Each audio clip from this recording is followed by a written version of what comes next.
Hello hello everyone. बच्चों की आवाज आ रही है मेरी आप सभी तक?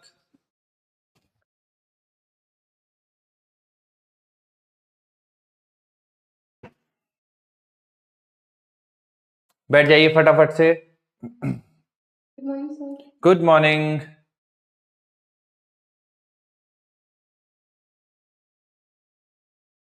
Good afternoon, sir. Very good afternoon बच्चों, बैठ जाइए फटाफट।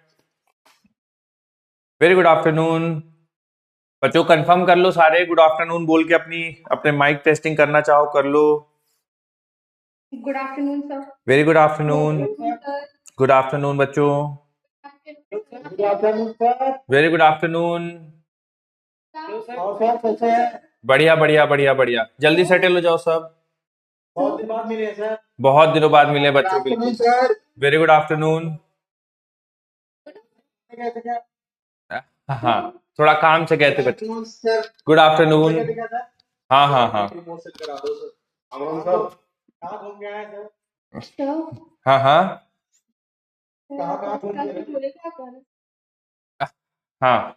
तो बच्चों थोड़ा सा मैं कुछ मतलब आप लोगों के साथ जुड़ नहीं पाया था कुछ दिनों से, ठीक है, इसीलिए मैंने क्लासेस थोड़ा एक साथ ले ली थी आपकी स्टार्टिंग में। हाँ हाँ, मैं समझ गया भैया। ग्राफ आज मैं आया हूँ वापस, उसको मैं अब कुछ कुछ करते हैं उसका, ठीक है। अब मैं क्या बताऊं, मुझे क्या बताऊं मैं कि आवाज नहीं आ रही है, ठीक है। चलो अब बाकी सारे सेशंस में आवाज का कोई प्रॉब्लम नहीं होना चाहिए। रिलेटिव मोशन कोई बच्चा कह रहा था, तो बेटा relative motion, one dimensional relative motion, two dimensional relative motion मैं एक साथ पढ़ाऊंगा, तो रिलेटिव मोशन एक साथ कवर करूंगा बच्चों। तो अगर आपके कब है आपको बेटा टेस्ट? इस आने वाले संडे को, मतलब ये जो है, ठीक है ठीक है। तो अगर होगा तो मैं कोशिश करूंगा कि हटवा दिया जाए, हो सकता है कि टेस्ट से पहले शायद कवर हो जाए, ठीक है। आपके सिलेबस में मेंशन है क्या बेटा वो रिलेटिव मोशन? अच्छा अच्छा। तो एक्चुअली रिलेटिव मोशन में एक साथ 1D और 2D एक ही साथ पढ़ाता हूं, और अगर देखता हूं बच्चे, अगर ऐसा होगा कि लगेगा तो मैं बीच में किसी दिन एक दिन करा दूंगा आपको। मेरी बात समझ में आ गई? ठीक है। Actually relative motion one dimensional और टू डायमेंशनल एक ही साथ में कराता हूं, लेकिन चलिए अगर सिलेबस में आपके टेस्ट में आने वाला होगा तो मैं किसी एक दिन relative motion in one dimension आपको उसके सवाल करा दूंगा, ठीक है। चलिए, तो बच्चों आ जाओ, मोशन इन अ प्लेन की शुरुआत कर देते हैं। अब काफी दिन हो गए मोशन इन वन डायमेंशनल पढ़ते पढ़ते, फटाफट से आ जाओ, मोशन इन अ प्लेन की शुरुआत करते हैं। चलिए, तो मोशन इन प्लेन में सबसे पहले बच्चों जनरल हम लोग डिस्कशन करेंगे, ठीक है। मोशन इन प्लेन में जैसे मोशन, फोकस नहीं हो रहा है, मैं कर देता हूँ सही। हाँ कर देता हूँ, एक मिनट एक सेकंड दीजिए बस, अब दिक्कत नहीं होगी। हाँ हाँ हाँ। तो बच्चों जैसे हम लोगों ने motion in a straight line, ठीक है, जब कोई पार्टिकल एक ही डायरेक्शन में मूव कर रहा है, तो उसके बारे में जो हम लोगों ने डिस्कशन किया था, क्या क्या डिस्कशन किया था, मैं एक बार जल्दी से क्विक ओवरव्यू दे देता हूं बेटा। तो सबसे पहले हम लोगों ने जब पार्टिकल एक ही डायरेक्शन में मूव कर रहा है तो उसका डिस्प्लेसमेंट क्या होगा, इस पे बात की थी। उसकी वेलोसिटी क्या होगी, उस पे बात की थी। कितना डिस्टेंस ट्रेवल करेगा, तो डिस्प्लेसमेंट और डिस्टेंस एक साथ लिख देता हूं, ठीक है। वेलोसिटी क्या होगी, स्पीड क्या होगा। इसमें बच्चों हम लोगों ने दोनों चीजें कवर करी थी, एवरेज दोनों का कवर किया था और इंस्टेंटेनियस दोनों का कवर किया था, ठीक है। तो डिस्प्लेसमेंट, वेलोसिटी, स्पीड, उसके बाद बच्चों एक चीज और कवर करी थी, एक्सेलरेशन, ठीक है। एक्सेलरेशन के भी दो हिस्से बच्चों, एवरेज एक्सेलरेशन, इंस्टेंटेनियस एक्सेलरेशन, ये कवर किया था। तो ये सारी चीजें बच्चों, यानी कि displacement, distance, velocity, speed, average velocity, average speed, average acceleration, ये सारी चीजें बच्चों, इंस्टेंटेनियस एक्सेलरेशन, ये सारी चीजें हमें फिर से मोशन इन अ प्लेन के लिए भी कवर करनी है, ठीक है। तो बिना किसी देरी के बच्चों शुरुआत करते हैं। सबसे पहला सबसे इंपॉर्टेंट पॉइंट, पोजीशन वेक्टर, ठीक है। तो आप सारे बच्चों मेन हेडिंग डाल लीजिए, motion in a plane. Motion in a plane के अंदर सबसे पहली हेडिंग पड़ेगी, मोशन इन अ प्लेन के अंदर सबसे पहली हेडिंग पड़ेगी बेटा पोजीशन वेक्टर, पोजीशन वेक्टर। आप में से किसी बच्चे को पता होगी पोजीशन वेक्टर क्या होता है तो बिल्कुल बता सकते हो बेटा पोजीशन वेक्टर क्या होता है, बोलिए। आवाज बच्चों को कम आ रही है, कोई कुछ बता रहा था? हाँ बोलिए। क्लास में आपसे रिक्वेस्ट की कि मुझे आप वो वाटर ड्रॉप वाला प्रॉब्लम बता दीजिएगा आ, मोटे अच्छा अच्छा अच्छा, तो आपने प्लीज कर दीजिए। क्लैरिफाई क्या बेटा, वो एक सेट ऑफ प्रॉब्लम होता है, ठीक है। थोड़ा सा मैं उसका ओवरव्यू दे देता हूं। मैं आज उस प्रॉब्लम को थोड़ा सा मैं आपको बता देता हूं बेटा, एग्जैक्ट तो प्रॉब्लम स्टेटमेंट नहीं है मेरे पास, लेकिन मैं आपको बता देता हूं। जैसे मान लीजिए ये है, ठीक है, और यहां से वाटर ड्रॉपलेट्स रेगुलर इंटरवल पे गिर रहे हैं, ठीक है, रेगुलर इंटरवल पे वाटर ड्रॉपलेट्स गिर रहे हैं, ठीक है। अब वो रेगुलर इंटरवल कुछ भी हो सकता है, एक एक सेकंड का इंटरवल हो सकता है, दो दो सेकंड का इंटरवल हो सकता है ना, 1.5 सेकंड का हो सकता है, 1.2 सेकंड का हो सकता है, किसी भी रेगुलर इंटरवल पे वाटर ड्रॉपलेट्स गिर रहे हैं। तो जनरली सवालों में ऐसे पूछा जाता है कि व्हेन फोर्थ, जैसे इस वाले केस में 1 2 3 4, when the fourth water droplet is touching the ground find position of second and third water droplet, है ना। तो ऐसी सिचुएशन कई बार बोलते हैं कि जब चौथी वाली ड्रॉपलेट वाटर ड्रॉपलेट ग्राउंड को टच कर रही है, तब दूसरी और तीसरी, सेकंड और थर्ड वाटर ड्रॉपलेट की पोजीशन पूछ देता है ना। कई बार आपसे पोजीशन पूछ लेगा या किसी और तरीके से भी स्टेटमेंट लगा के क्वेश्चन पूछ सकता है।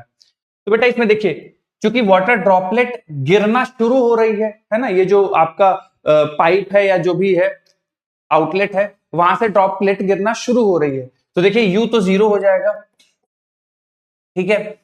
अब जैसे बेटा मान लीजिए चौथी वाली ड्रॉपलेट ग्राउंड को हिट कर रही है, अब ये कोई भी नंबर दे सकता है, 5वीं दे सकता है, तीसरी दे सकता है, 8वीं दे सकता है। तो चौथी वाली ड्रॉपलेट वाटर ग्राउंड को हिट कर रही है, तो देखिए इनके बीच का ड्यूरेशन टी है, इनके बीच का ड्यूरेशन टी है, इनके बीच का ड्यूरेशन टी है, ठीक है। ये टी क्या है, ये रेगुलर इंटरवल है, मतलब जितने सेकंड के बाद वाटर ड्रॉपलेट्स जनरेट हो रही हैं या नीचे गिरना शुरू कर रही हैं। तो जैसे मुझे सवाल में पूछ ले कि बताओ दूसरी वाटर ड्रॉपलेट की पोजीशन क्या होगी, तो दूसरी वाली वाटर ड्रॉपलेट की पोजीशन हो जाएगी बच्चे हाफ GT², ठीक है। अगर मुझसे पूछ दे कि तीसरी वाली वाटर ड्रॉपलेट की पोजीशन बता दीजिए, तो कोई बेटा बताएगा कि बेटा तीसरी वाली वाटर ड्रॉपलेट की पोजीशन क्या हो जाएगी, पाइप से या जो जहां से पानी गिर रहा है वहां से तीसरी वाली ड्रॉपलेट की पोजीशन कितनी हो जाएगी। ये मान लीजिए मैं इसको H' बोल देता हूं, ये मान लीजिए H है, तो पहले वाली वाटर ड्रॉपलेट की पोजीशन तो ये हो जाएगी, मतलब चौथा वाला ये है, तीसरा वाला ये, दूसरा हाँ एक सेकंड बेटा, मैंने थोड़ा नंबरिंग में ना गड़बड़ कर दी है। ये पहला वाला वाटर ड्रॉपलेट है जो ग्राउंड को हिट कर लिया है, ये दूसरा वाला ड्रॉपलेट जो जनरेट हुआ है, ये तीसरा वाला ड्रॉपलेट है, और ये चौथा वाला ड्रॉपलेट जनरेट हो रहा है, ठीक है। और ये रेगुलर इंटरवल टी में है। तो बोला गया कि जब चौथा वाला ड्रॉपलेट वाटर लेवल, जो चौथा वाला ड्रॉपलेट बाहर आ रहा है आउटलेट से, तब पहला वाला ड्रॉपलेट ग्राउंड को हिट कर चुका है, तो आपसे पूछ देगा तीसरी वाली ड्रॉपलेट या दूसरी वाली ड्रॉपलेट की पोजीशन। तो देखिए बच्चों पहला वाला मतलब जो थर्ड वाला ड्रॉपलेट है, ठीक है, चौथा वाला तो अभी निकलना शुरू हो रहा है, तीसरा वाला ड्रॉपलेट टी उसको ड्यूरेशन मिल गया तो हाफ GT² नीचे हो जाएगा। जो दूसरा वाला ड्रॉपलेट है ना, उसकी पोजीशन हो जाएगी H बराबर हाफ, हाँ 2T का होल स्क्वायर, ठीक है। और जो चौथा वाला ड्रॉपलेट है जो हिट कर रहा है ग्राउंड को, उसकी और आउटलेट की पोजीशन हो जाएगी H बराबर हाफ G3T का होल स्क्वायर, ठीक है। इन दोनों के बीच का भी बता सकते हो बेटा कितना डिफरेंस होगा, इनके बीच का भी डिफरेंस बता सकते हो, इनके बीच का भी डिफरेंस बता सकते हो। तो यही होता है बच्चों इस टाइप के सवालों में, ठीक है।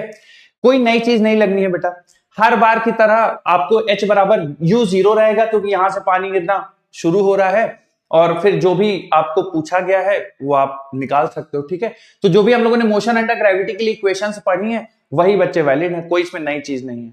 होपफुली थोड़ा बहुत आइडिया लगा है बेटा। ये तो बहुत क्लियर हो गया। हाँ हाँ, तो थर्ड ड्रॉपलेट हम उसकी आपकी आवाज नहीं क्लियर आ रही बेटा, फिर से बोलिए। सर जो थर्ड ड्रॉप हम उसकी फिर से आपकी आवाज चली गई बेटा, थर्ड ड्रॉपलेट की क्या बोल रहे हो आप? वेलोसिटी थर्ड ड्रॉपलेट की वेलोसिटी। तो थर्ड ड्रॉपलेट को गिरे हुए कितना टाइम मिला है? टी टाइम मिला है, तो v बराबर u प्लस ए टी, तो u 0 है, a की वैल्यू माइनस g है, और टाइम जो भी आपको टाइम मिला है वो रख दीजिए, तो थर्ड वाले ड्रॉपलेट की वेलोसिटी आ जाएगी। सेकंड ड्रॉपलेट की वेलोसिटी रखिए तो t की जगह 2t रख दीजिएगा। फोर्थ मतलब ये थर्ड वाले की हो गई, सेकंड वाले की रखना है तो t की जगह 2t रख दीजिएगा। अगर फर्स्ट वाले की रखना है तो t की जगह 3t रख दीजिएगा। ऐसे ही बच्चों, इसमें कुछ भी नया नहीं लगना है, जो आप लोगों ने पढ़ा है उसी का यूज करना है। अभी परेशान मत हो, किसी दिन मैं ना बीच में प्रैक्टिस के लिए आपको इसका ये वाला एक सवाल डाल दूंगा तो वो भी सॉल्व कर लेंगे, ठीक है। आप परेशान मत होइए, लेकिन विश्वास रखिए कोई नई चीज नहीं रखनी है, जो हम लोगों ने पढ़ा है केवल उसी का इस्तेमाल होना है बस। खैर, पोजीशन वेक्टर, तो कोई बच्चा आप में से मुझे पोजीशन वेक्टर समझाना चाहेगी सर पोजीशन वेक्टर ये होता है? कोई बेटा पोजीशन वेक्टर क्या होता है?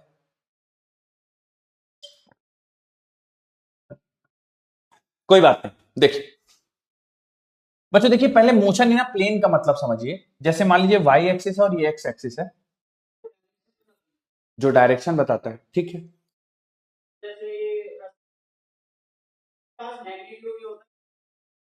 मैग्नीट्यूड नहीं होता, डायरेक्शन होती है। ओके, चलिए मैं समझाता हूं बच्चों, थोड़ा ध्यान सुनिए। पहले आप समझिए कि मोशन इन अ प्लेन का मतलब क्या होता है बेटा। मोशन इन अ प्लेन का मतलब होता है कि पार्टिकल ना अब एक सीधी डायरेक्शन में ना जाके, सीधे लाइन में ना जाके किसी भी रैंडम मोशन को कर सकता है ना। जैसे मान लो पार्टिकल शुरू हुआ इस पोजीशन से, ए से, और ऐसा घूम घाम के ऐसा बी तक आ गया, ठीक है। शुरू हुआ ए से और ऐसा घूम के बी तक आ गया, ठीक है। तो ये स्ट्रेट लाइन मोशन नहीं बच्चों, ये कर्व्ड मोशन, ठीक है। या ऐसा कोई भी टाइप का मोशन हो सकता है बेटा, है ना। ऐसा शुरुआत किया फिर ऐसा घूम के पॉइंट बी तक पहुंच गया, ठीक है। तो ये मोशन इन अ प्लेन है, क्योंकि पार्टिकल स्ट्रेट लाइन में नहीं चल रहा, motion in a straight line नहीं कर रहा है, मोशन इन अ प्लेन, ठीक है। तो जब पार्टिकल एक प्लेन में मूव करता है, कर्व्ड पाथ में मूव करता है, तो उसके मोशन को बोला जाता है मोशन इन अ प्लेन, ठीक है। अब मोशन इन अ प्लेन के बच्चों कोई एग्जांपल दे दो, अगर आप कोई बच्चा मोशन इन अ प्लेन का एग्जांपल दे दे, कुछ कुछ आपने पढ़ा होगा पहले, आपको तो थोड़ा बहुत याद होगा। क्या बच्चे, आप बोलिए। वेरी गुड, प्रोजेक्टाइल मोशन बिल्कुल एग्जांपल है मोशन इन अ प्लेन का, है ना। हम लोग आज या कल वाली क्लास में स्टार्ट करेंगे डिस्कशन प्रोजेक्टाइल मोशन। और कोई बेटा मोशन इन अ प्लेन का एग्जांपल?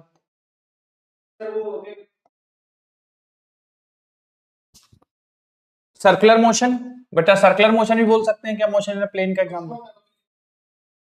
मोशन ऑफ एरोप्लेन, बिल्कुल वो भी मोशन इन अ प्लेन, ठीक है। कार कोई टर्न ले रही हो वो भी मोशन इन अ प्लेन है, कोई ट्रेन टर्न ले रही हो मोशन इन अ प्लेन है, ठीक है। आप बाइक से केवल सीधा सीधा ना जाए, बाइक से ऐसे ऐसे करके मूव करते हैं, वो भी motion in a plane. Swimming in river भी हो सकता है, बिल्कुल सही बात।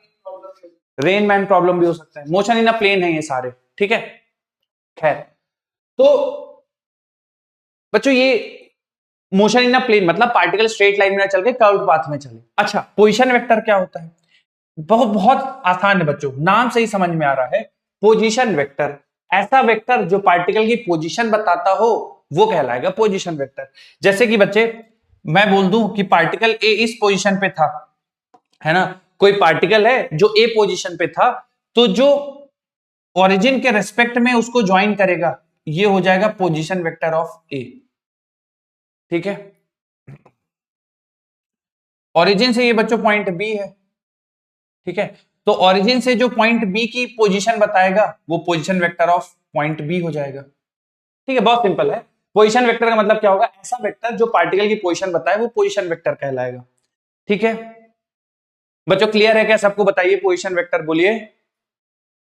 Yes sir. ठीक है, मैं एक दो लाइन बच्चों थोड़ा सा motion in a plane, yes sir clear है। हाँ मोशन इन अ प्लेन और पोजीशन वेक्टर के बारे में बच्चों एक दो लाइन लिखवाता हूं, जरा लिखिए।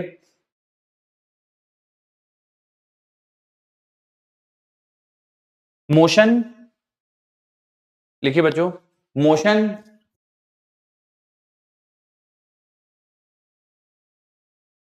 taking place on a curved path, motion,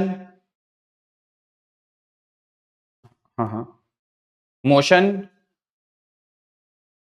taking place on a curved path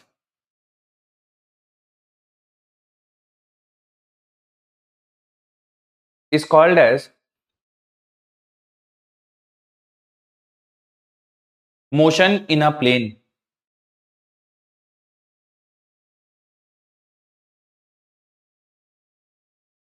Motion taking place on a curved path is called as motion in a plane. For example, बच्चों दो एग्जांपल मैंने आपके board पे लिख दिए हैं, वो लिख लीजिए, projectile motion and circular motion.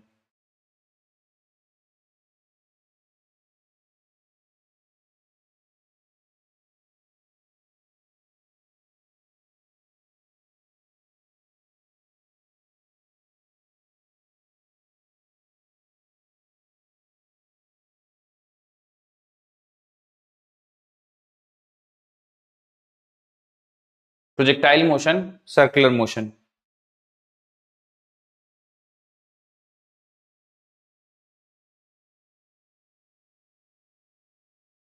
बच्चों मोशन इन अ प्लेन को ही 2D मोशन भी कहा जाता है, ठीक है, मोशन इन अ प्लेन को ही टू डायमेंशनल मोशन, तो टू डायमेंशनल मोशन बोल दिया जाए या मोशन इन अ प्लेन बोला जाए, उसका मीनिंग सेम है। बच्चों अगला पॉइंट लिख लीजिए, any vector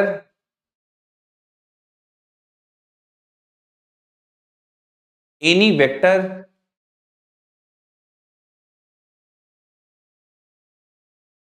which tells any vector which tells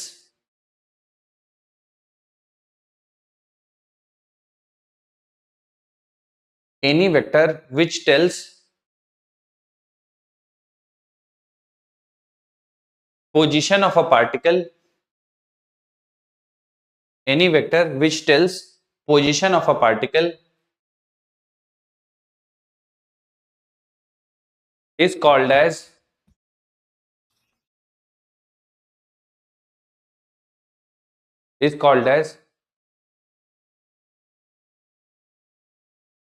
position vector.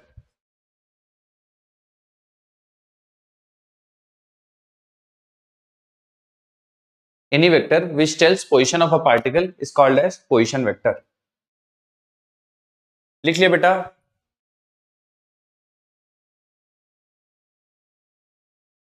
Yes sir. ठीक, तो बेटा यहां पे ना आप चाहो तो डायग्राम बना के लिख लीजिए, आर ए पोजिशन वेक्टर है और आर बी पोजिशन वेक्टर है। In this diagram R A and R B are position vector,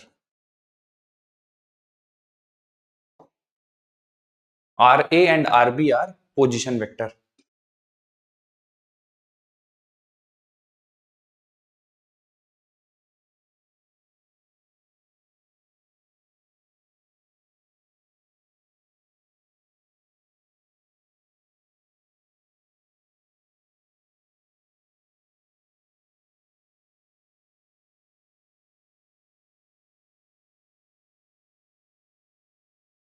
बच्चों नेक्स्ट हेडिंग डाल दीजिएगा, पोजीशन वेक्टर के बाद डिस्प्लेसमेंट।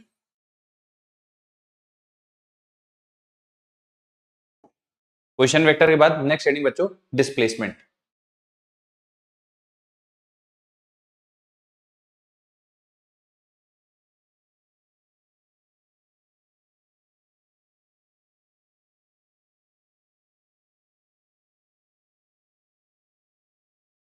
ठीक,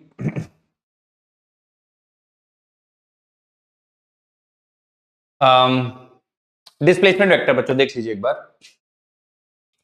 जैसे मान लीजिए बच्चों पहले पार्टिकल पोजीशन ए पे था, ये उसकी इनिशियल पोजीशन थी, और फिर कोई भी पाथ लेके, है ना, कोई भी पाथ लेके पॉइंट बी पे पहुंच गया जो कि इसकी फाइनल पोजीशन है।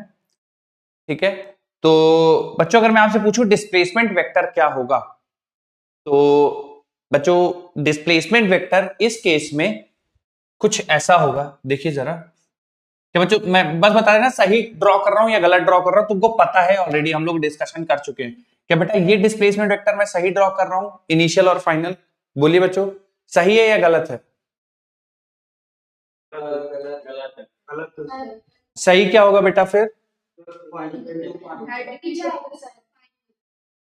क्या बेटा ये डिस्प्लेसमेंट वेक्टर बनेगा?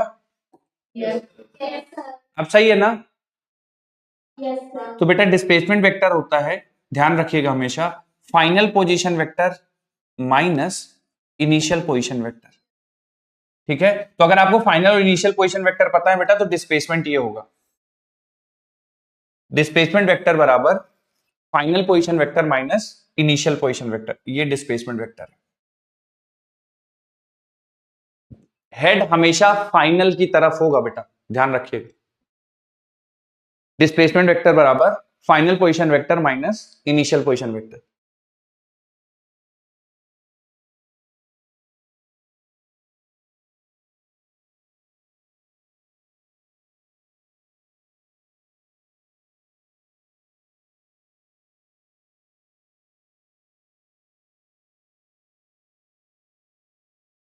लिख लिया बच्चों सबने? एक सवाल किया जाए इस पे? ठीक। बेटा ये बाकी सारी चीजें तुम लोग सब जानते ही हो, डिस्प्लेसमेंट बताने की जरूरत नहीं, यूनिट मीटर होगी, है ना, वेक्टर क्वांटिटी, ये सारी तुम लोगों ने मोशन इन वन डायमेंशन में पढ़ रखा है, तो बार बार इसको लिखने की जरूरत नहीं है। चलिए बच्चों, ये एक सवाल है, मैं 1 मिनट दे रहा हूं, किसी को डिस्टर्ब नहीं करिएगा, हो जाए चुपचाप बैठे रहिए, दूसरों को करने दीजिए, 1 मिनट का समय।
जो क्या आंसर आ रहा है इसका?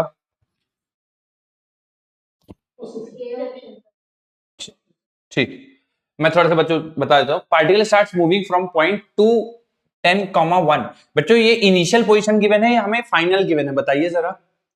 ये वाली इनिशियल है, वेरी गुड। तो बेटा अगर हम इनिशियल पोजीशन वेक्टर लिखेंगे तो क्या ऐसा लिखना चाहिए 2i + 10j + k? बोलिए बेटा। ठीक है, सवाल में पूछा गया displacement of the particle, final coordinates of the particle, तो r final minus r initial बराबर डिस्प्लेसमेंट वेक्टर होता है, तो r फाइनल बराबर हो जाएगा displacement vector plus r initial. Displacement vector बच्चों हमारे पास सवाल में दे रखा है 8i - 2j + k। ठीक है, उसमें इनिशियल वेक्टर बच्चों आप जोड़ दीजिए 2i + 10j + k। ठीक है, तो आपका आंसर बन जाएगा 8 + 2 10i, केवल एक ही ऑप्शन है बेटा 10i। ठीक है, -2j + 10j, तो ये बन जाएगा बच्चों आपका +8j और +k + 2k, पहला वाला ऑप्शन करेक्ट हो जाएगा। कितने बच्चों ने निकाल लिया था पहला ऑप्शन? हाथ उठा दो बेटा, वेरी गुड। और ये बच्चों एक मतलब आपको ना फिर देखिए पहला वाला आप सॉल्व कर लेते ना, तो फिर आपको बाकी सारे चेक करने की जरूरत नहीं थी, क्योंकि बाकी सारों का पहला ही कोऑर्डिनेट एक्स कोऑर्डिनेट ही गड़बड़ है। चलिए आगे बढ़ते हैं। तो डिस्प्लेसमेंट वेक्टर निकालना कोई बड़ी बात नहीं बच्चों, उम्मीद करता हूं तुम सारे समझ गए होगे। Displacement vector is very easy, final position vector minus initial position vector, that's it. कई बार सवालों में बच्चों हो सकता है कुछ सवालों में आपसे ये भी पूछ दे कि find magnitude of displacement vector, तो भी बच्चों कोई दिक्कत नहीं है। जैसे किसी वेक्टर का मैग्नीट्यूड निकालते हैं वैसे ही आप डिस्प्लेसमेंट वेक्टर का मैग्नीट्यूड निकाल दीजिएगा, ठीक है। लेकिन बच्चों इसमें एक चीज ध्यान रखिएगा कि डिस्प्लेसमेंट का मैग्नीट्यूड डिस्टेंस नहीं होगा। क्यों सर, क्यों नहीं होगा? क्योंकि डिस्प्लेसमेंट का मैग्नीट्यूड निकालोगे तो बेटा ये आएगा, ये लेंथ आएगी। अब पाथ पार्टिकल क्या फॉलो किया है वो तो पार्टिकल किस टाइप का पाथ फॉलो कर रहा है उस पर डिपेंड करेगा। सर्कुलर पाथ फॉलो कर रहा है तो अलग होगा, कोई रैंडम पाथ फॉलो कर रहा है तो अलग होगा, प्रोजेक्टाइल कर रहा है तो अलग होगा। तो डिस्प्लेसमेंट का मैग्नीट्यूड इस बार डिस्टेंस के बराबर नहीं होगा। डिस्प्लेसमेंट का मैग्नीट्यूड डिस्टेंस के बराबर होता है केवल एक कंडीशन में। क्या बच्चों वो याद है तुम्हें वो कंडीशन कि कब डिस्प्लेसमेंट का मैग्नीट्यूड डिस्टेंस के बराबर होगा? हाँ, जब पार्टिकल स्ट्रेट लाइन में मूव करेगा, विदाउट चेंजिंग डायरेक्शन। अगर बीच में कहीं पे वो रिवर्स हो गया तो फिर बदल जाएगा मैग्नीट्यूड। खैर आगे बढ़ते हैं बच्चों, थोड़ा सा मैं आपको वेलोसिटी के बारे में बताता हूं, ठीक है। तो वेलोसिटी में बच्चों जैसे मैंने आपको बात की थी कि वेलोसिटी की दो कैटेगरीज होंगी बेटा, मैं दोनों आपको, चूंकि आप लोग ऑलरेडी पढ़ चुके हैं तो दोनों एक साथ में बताऊंगा, एवरेज और इंस्टेंटेनियस, ठीक है। तो सबसे पहले बच्चों एवरेज के बारे में बात करते हैं, एवरेज वेलोसिटी, ठीक है। एवरेज वेलोसिटी बच्चों कैसे निकालेंगे? तो एवरेज वेलोसिटी निकालने का जो फॉर्मूला होता है वेक्टर v बराबर होता है बेटा डिस्प्लेसमेंट अपॉन टाइम, ठीक है। डिस्प्लेसमेंट कैसे निकालेंगे? Final position vector minus initial position vector divided by time, ठीक है। Final position vector minus initial position vector divided by time, ये बेटा आपका आएगा average velocity. Final position vector minus initial position vector divided by time. Instantaneous बच्चों, instantaneous निकालने के लिए क्या करना पड़ेगा किसी बच्चों को अगर याद हो तो? इंस्टेंटेनियस dx by dt, बिल्कुल। तो हम लोग चूंकि x डायरेक्शन में पार्टिकल मानते थे कि वो x डायरेक्शन में मूव कर रहा है, इसलिए dx by dt यूज करते थे। यहां पे पार्टिकल का बेटा x कोऑर्डिनेट और y कोऑर्डिनेट दोनों चेंज होगा, क्योंकि एक प्लेन में मूव कर रहा है। तो हम लोग देखो इसको कैसे लिखते हैं, इसको लिखा जाएगा v इंस्टेंटेनियस बराबर d dt of r vector. r vector बच्चों आपका पोजीशन वेक्टर होगा, ठीक है। बिल्कुल घबराना नहीं, मैं एक सवाल लूंगा जिसमें मैं खुद आपको सॉल्व करके दिखाऊंगा एवरेज और इंस्टेंटेनियस। अगला सवाल आपको करना होगा। देखिए बच्चों, मान लीजिए मैं आपको सवाल एक कुछ ऐसा दे दूं बेटा कि एक पार्टिकल है जिसका पोजीशन वेक्टर कुछ इस तरह से चेंज हो रहा है, 3t स्क्वायर आई कैप प्लस 4t क्यूब जे कैप, ठीक है। आपसे सवाल में पूछ दिया गया बच्चों एवरेज वेलोसिटी बता दो, average velocity for t is equal to 1 to t is equal to 3 second. दूसरा सवाल बच्चों आपसे पूछा जा सकता है कि इंस्टेंटेनियस वेलोसिटी बता दो एट t बराबर 3 सेकेंड, ठीक है। अब बच्चों देखिए, हो सकता है सवाल में आपको एवरेज वेलोसिटी ना बोला जाए, केवल इतना ही लिख दे कि velocity of the particle for t is equal to 1 to t is equal to 3। तो आपको खुद समझना है, जब ड्यूरेशन दिया हो 0 से लेकर 5, 1 से लेकर 3, 4 से लेकर 7, जब ड्यूरेशन दिया हो तो आपको बाय डिफॉल्ट एवरेज वेलोसिटी पूछा जाता है। हो सकता है सवाल में आपको इंस्टेंटेनियस ना लिखा हो, बस इतना बोल दे find velocity of the particle at t is equal to 5 second, t is equal to 3 second. जब पर्टिकुलर मोमेंट बता दे तो क्वेश्चन में लिखा हो या ना लिखा हो आप इंस्टेंटेनियस से निकालिए, डिफरेंशिएशन करिए। जैसे मुझे पहला वाला हिस्सा सॉल्व करना होगा तो बेटा मैं t बराबर 1 पे पार्टिकल की पोजीशन निकालूंगा। t बराबर 1 पे अगर मैं पार्टिकल की पोजीशन निकालूंगा तो देखिए बेटा ये कितना हो जाएगा, 3 प्लस 3i प्लस 4j, ठीक है बेटा। और ये वाली t बराबर 1 पे पोजीशन हो गई। इसी तरह से मैं बच्चों t बराबर 3 पे पोजीशन निकालूंगा, ठीक है। 3 बराबर 3 पे पोजीशन निकालेंगे तो बेटा 3 का स्क्वायर 9, 9 इंटू 3 27 आई कैप प्लस 3 का क्यूब हो जाएगा बच्चों 27, 27 इंटू 4 108 जे कैप। क्या बच्चों मेरी बात क्लियर है? ठीक है। अब क्योंकि मुझे एवरेज वेलोसिटी निकालना है तो आप सारे बच्चों को पता है कि एवरेज वेलोसिटी सर होता है final position minus initial position divided by time taken, ठीक है। तो बेटा फाइनल पोजीशन आपके सामने है, उसमें से इनिशियल पोजीशन को माइनस करना है। तो देखिए 27 आई कैप है, माइनस 3 आई कैप करूंगा तो बोलिए बेटा कितना लिख दूं, 24 आई कैप। ठीक है, और 108 जे कैप में से 4 जे कैप चला जाएगा बच्चों, तो क्या 104 जे कैप बन जाएगा। और टाइम कितना लग रहा है, t बराबर 1 से t बराबर 3, तो बच्चा ड्यूरेशन कितना है, 3 सेकंड है, 2 सेकंड है, बिल्कुल सही बात है, 3 माइनस 1। तो बेटा जब आप सिंप्लीफाई करेंगे तो यहां 2 लिखा हुआ है, 24 डिवाइडेड बाई 2 बेटा 12 आई कैप बन जाएगा। 104 divided by 2, 104 divided by 2 54 J cap बन जाएगा। हाँ सॉरी 52 जे कैप बन जाएगा, हाँ हाँ गड़बड़ लिख दिया हूं, 52 जे कैप बन जाएगा। ठीक है, ये एवरेज वेलोसिटी हो जाएगी बच्चों। एवरेज वेलोसिटी क्या सबको क्लियर है, एक बार हाथ उठा दो जितने बच्चों को समझ में आ गया एवरेज वेलोसिटी। बहुत बढ़िया, थैंक यू। तो एवरेज वेलोसिटी इस तरह से निकालना है। ठीक है बच्चों, सवाल में इंस्टेंटेनियस वेलोसिटी पूछ लिया t बराबर 3 सेकंड पे, तो आप सबको पता है कि इंस्टेंटेनियस वेलोसिटी का मतलब डिफरेंशिएशन करना होगा। देख लीजिए बच्चों, इसमें घबराना नहीं, डिफरेंशिएशन बहुत आसान है। आप D D T of position vector, तो पोजिशन वेक्टर बेटा आप लिख दीजिए 3t स्क्वायर आई कैप है प्लस 4t क्यूब जे कैप है, 4t क्यूब जे कैप। तो बेटा 3t स्क्वायर को जब डिफरेंशिएट करेंगे तो 6t आई कैप बन जाएगा। 60 I cap plus 20। Very good, plus 12t square J cap बन जाएगा। ठीक है, अब बच्चों सवाल में पूछा गया है t बराबर 3 सेकंड, तो यहां पे t बराबर 3 पुट कर देंगे। तो देखिए velocity vector at t is equal to 3 second पे कितना आ जाएगा, 3 into 6 18 I cap plus t बराबर 3 बच्चे यहां पे रखेंगे तो 12 इंटू 9 108 जे कैप। 108 बिल्कुल ठीक है, 126 नहीं 126 नहीं लिखेंगे बेटा, आई कैप और जे कैप अलग है।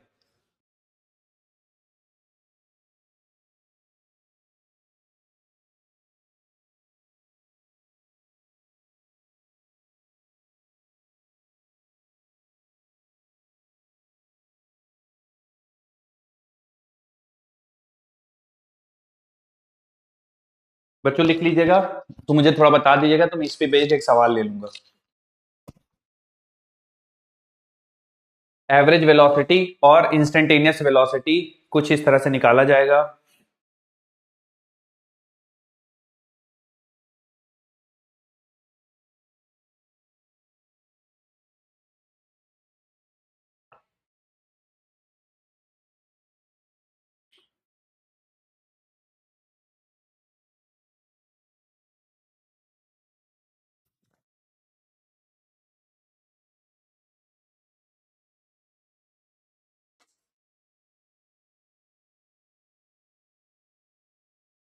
ठीक,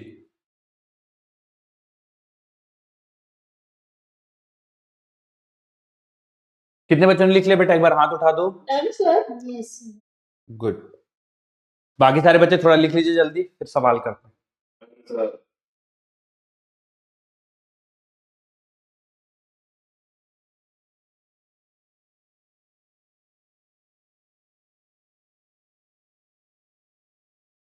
पिछली वाली स्लाइड में बच्चों आप मतलब इसका जो टॉपिक नेम है वो वेलोसिटी डाल दीजिएगा।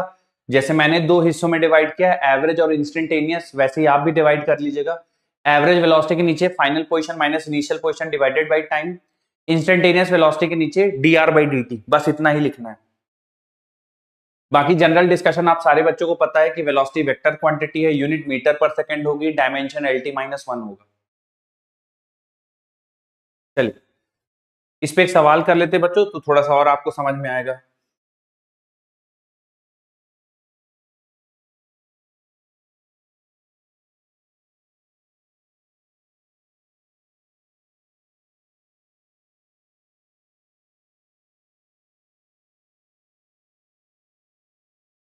बहुत आसान सवाल है बच्चों, इसको 20 सेकंड मिलेंगे आपको।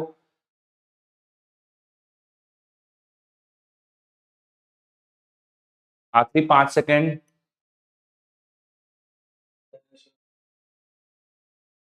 बच्चों एंड कर रहा हूं मैं। ठीक, देखिए velocity vector of a particle described by the position vector of the particle 2t i cap plus t square j cap. तो बेटा वेलोसिटी वेक्टर इसका कितना हो जाएगा, पहले वाले टर्म को डिफरेंशिएट करेंगे तो 2 बन जाएगा 2 आई कैप, और टी स्क्वायर को डिफरेंशिएट करेंगे बेटा 2 टी जे कैप बन जाएगा। बिल्कुल, तो 2 आई कैप प्लस 2 टी जे कैप, पहला वाला ऑप्शन करेक्ट हो जाएगा। कितने बच्चों का सही था, एक बार हाथ उठा दो बेटा फटाफट। Very good. तो अगर आपके पास वेलोसिटी वेक्टर निकालने के लिए बोला जाए, पोजीशन वेक्टर दिया हो, तो आप सिंपल सिंपल उसको डिफरेंशिएट कर दीजिए, वेलोसिटी वेक्टर आ जाएगा। ठीक है, और इस पे बच्चों सवाल है, थोड़ा सा देखते हैं।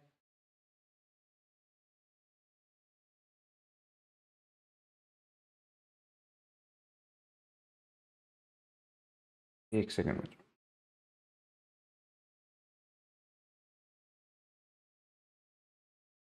ठीक है, चलिए।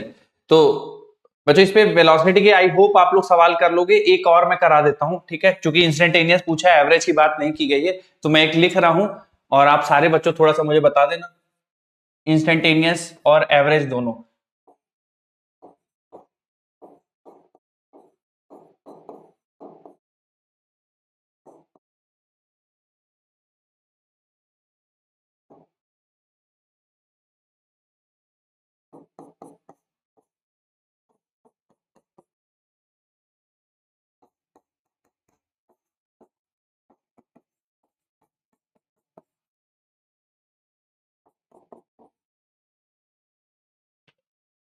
बच्चों दोनों पार्ट के आंसर बता देना फटफट।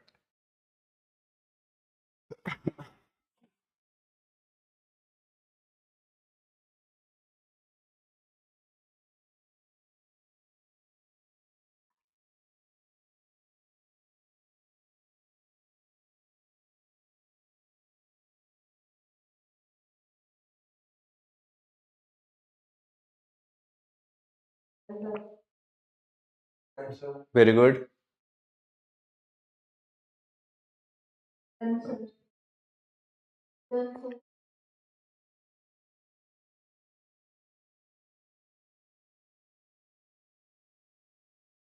ठीक है, दोनों पार्ट हो गए बच्चों। चलिए एक एक करके बच्चों में दोनों पार्ट सॉल्व, हाँ एक एक करके बच्चों में दोनों पार्ट सॉल्व कर देता हूं, जरा ध्यान से देखिए। पहला पूछा है टी बराबर 1 से टी बराबर 4 सेकंड के बीच में पार्टिकल की एवरेज वेलोसिटी बता दीजिए। तो बेटा देखिए, सबसे पहले आप फाइनल पोजीशन निकालिए, तो टी बराबर 4 में पार्टिकल कहां पे है देख लीजिए। तो टी बराबर 4 रखोगे तो बेटा 16 आई कैप बन जाएगा प्लस 8 जे कैप बन जाएगा।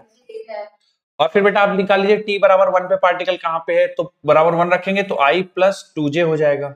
ठीक है, जब एवरेज वेलोसिटी बेटा आपको निकालना है तो फाइनल पोजीशन में से इनिशियल पोजीशन को माइनस करना पड़ेगा, तो 16 आई माइनस आई बेटा 15 आई बन जाएगा, और 8 जे माइनस 2 जे करेंगे तो 6 जे कैप बन जाएगा। ठीक है, और डिवाइड किससे करेंगे बेटा, 3 से, एब्सोल्युटली, है ना।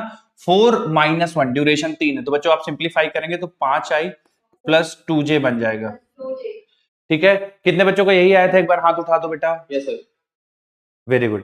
देखिए बच्चों, अगर आपसे यहां पे एवरेज स्पीड पूछ लिया जाए तो एवरेज वेलोसिटी का मैग्नीट्यूड एवरेज स्पीड नहीं होगा।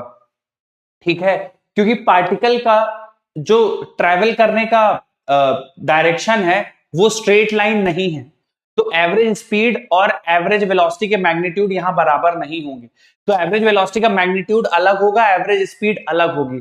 किस तरह से निकालना उस पर भी मैं थोड़ा सा डिस्कशन कर दूंगा। अगला आइए, वी इंस्टेंटेनियस पूछा गया टी बराबर 2 सेकंड पे, तो बेटा वी इंस्टेंटेनियस निकालिएगा तो D R by D T करना पड़ेगा। ठीक है, तो आर वेक्टर आपके सामने गिवन है बेटा, डिफरेंशिएट करेंगे तो 2t आई कैप बन जाएगा, ऐसा बन जाएगा, बिल्कुल सही है। t बराबर 2 सेकंड पे निकालिए बच्चों, 2 जे कैप। देखिए बेटा, ये टाइम का इंडिपेंडेंट है तो ये एज इट इज आ जाएगा, ये टाइम पे डिपेंड कर रहा है बेटा, तो यहाँ t बराबर 2 रखिएगा तो 2 इंटू 2 बराबर 4 आई कैप, तो 4 आई कैप प्लस 2 जे कैप आंसर आ जाएगा। ठीक है बच्चों, ठीक है, कितने बच्चों के दोनों पार्ट सही थे, एक बार हाथ उठा दो बेटा, दोनों इससे कितने बच्चों के सही थे। Very good. तो इस सिंपल सिंपल सवाल होते हैं बच्चों मोशन इन अ प्लेन की, इंस्टेंटेनियस वेलोसिटी, एवरेज वेलोसिटी, तो आप इजीली निकाल सकते हैं। इसी तरह से नेक्स्ट हेडिंग बच्चों एक्सेलरेशन, नेक्स्ट हेडिंग डालिए बेटा एक्सेलरेशन।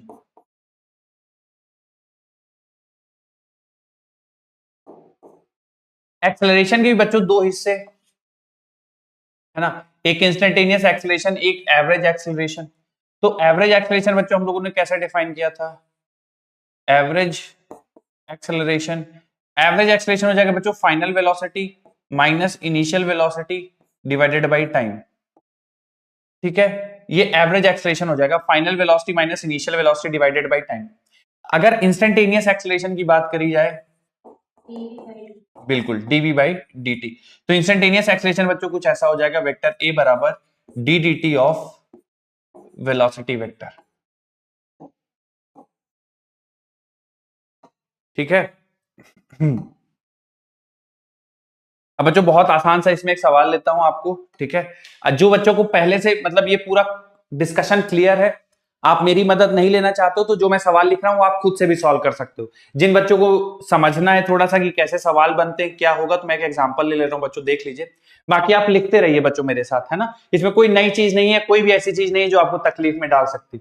जैसे मान लीजिए मैं बोल दूं कि पार्टिकल का जो वेलोसिटी है वो कुछ इस तरह से गिवन है, टी स्क्वायर आई कैप प्लस 3 टी क्यूब जे कैप। सवाल में आपके दो हिस्से बच्चों, पहला कि एवरेज एक्सेलरेशन बता दो, एवरेज एक्सेलरेशन बता दो for T is equal to 1 to T is equal to 2 second. ठीक है, और दूसरा इंस्टेंटेनियस एक्सेलरेशन एट टी बराबर 3 सेकेंड। तो बच्चा अगर आपको एवरेज एक्सेलरेशन निकालना है तो final velocity minus initial velocity, तो वेलोसिटी एट 2 सेकेंड आपको पहले फाइंड करना पड़ेगा। तो वेलोसिटी एट 2 देखिए, टी की जगह 2 रख देंगे तो 4 आई कैप प्लस 24 जे कैप, 4 आई कैप प्लस 24 जे कैप। इनिशियल वेलोसिटी निकालेंगे यानी वेलोसिटी एट 1, तो आई कैप प्लस 3 जे कैप, आई कैप प्लस 3 जे कैप। ठीक है, एवरेज एक्सेलरेशन निकालना है बेटा, तो एवरेज एक्सेलरेशन हो जाएगा फाइनल वेलोसिटी माइनस इनिशियल। तो फाइनल 4 आई, हाँ तो 4 आई माइनस आई 3 आई कैप हो जाएगा प्लस 21 जे कैप हो जाएगा, final velocity minus initial velocity. और बेटा टाइम तो देखिए 1 से 2 है, तो 2 माइनस 1 1 आ जाएगा, तो डिवाइड करने पे वही रहेगा, है ना।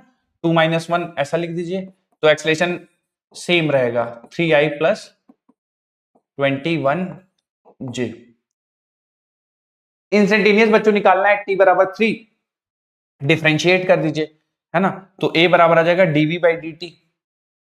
जब बेटा डिफरेंशिएट करेंगे तो आई कंपोनेंट अलग डिफरेंशिएट होता है, जे अलग होता है, तो इसको डिफरेंशिएट करेंगे तो ये 2t आई कैप बन जाएगा 9t स्क्वायर जे कैप। ठीक है बेटा, t बराबर 3 पे पूछा है तो यहाँ पे t बराबर 3 रख दीजिए, तो एक्सेलरेशन वेक्टर देखिए t बराबर 3 पे कितना आ जाएगा, t बराबर 3, तो ये बच जाएगा 3 इंटू 2 6 आई कैप प्लस, और यहां बेटा t बराबर 3 रखेंगे तो 9 इंटू 9 81 जे कैप। ठीक है, तो बेटा इंस्टेंटेनियस एक्सेलरेशन और एवरेज एक्सेलरेशन कुछ इस तरह से निकाला जाएगा। नोट कर लीजिए बच्चों, जब रेडी हो जाइएगा सवाल के लिए तो बता दीजिएगा, सवाल करेंगे।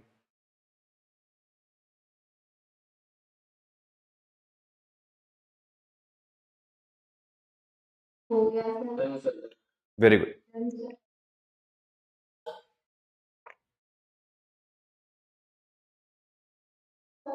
गुड। जो बच्चे लिख रहे हैं जल्दी से लिख लीजिए बच्चों, फिर मैं सवाल कराऊं इस पे एक।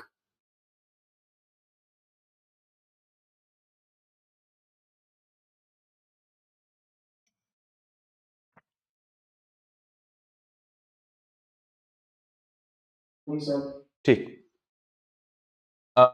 देखिए बच्चों थोड़ा सोच समझ के करिएगा सवाल,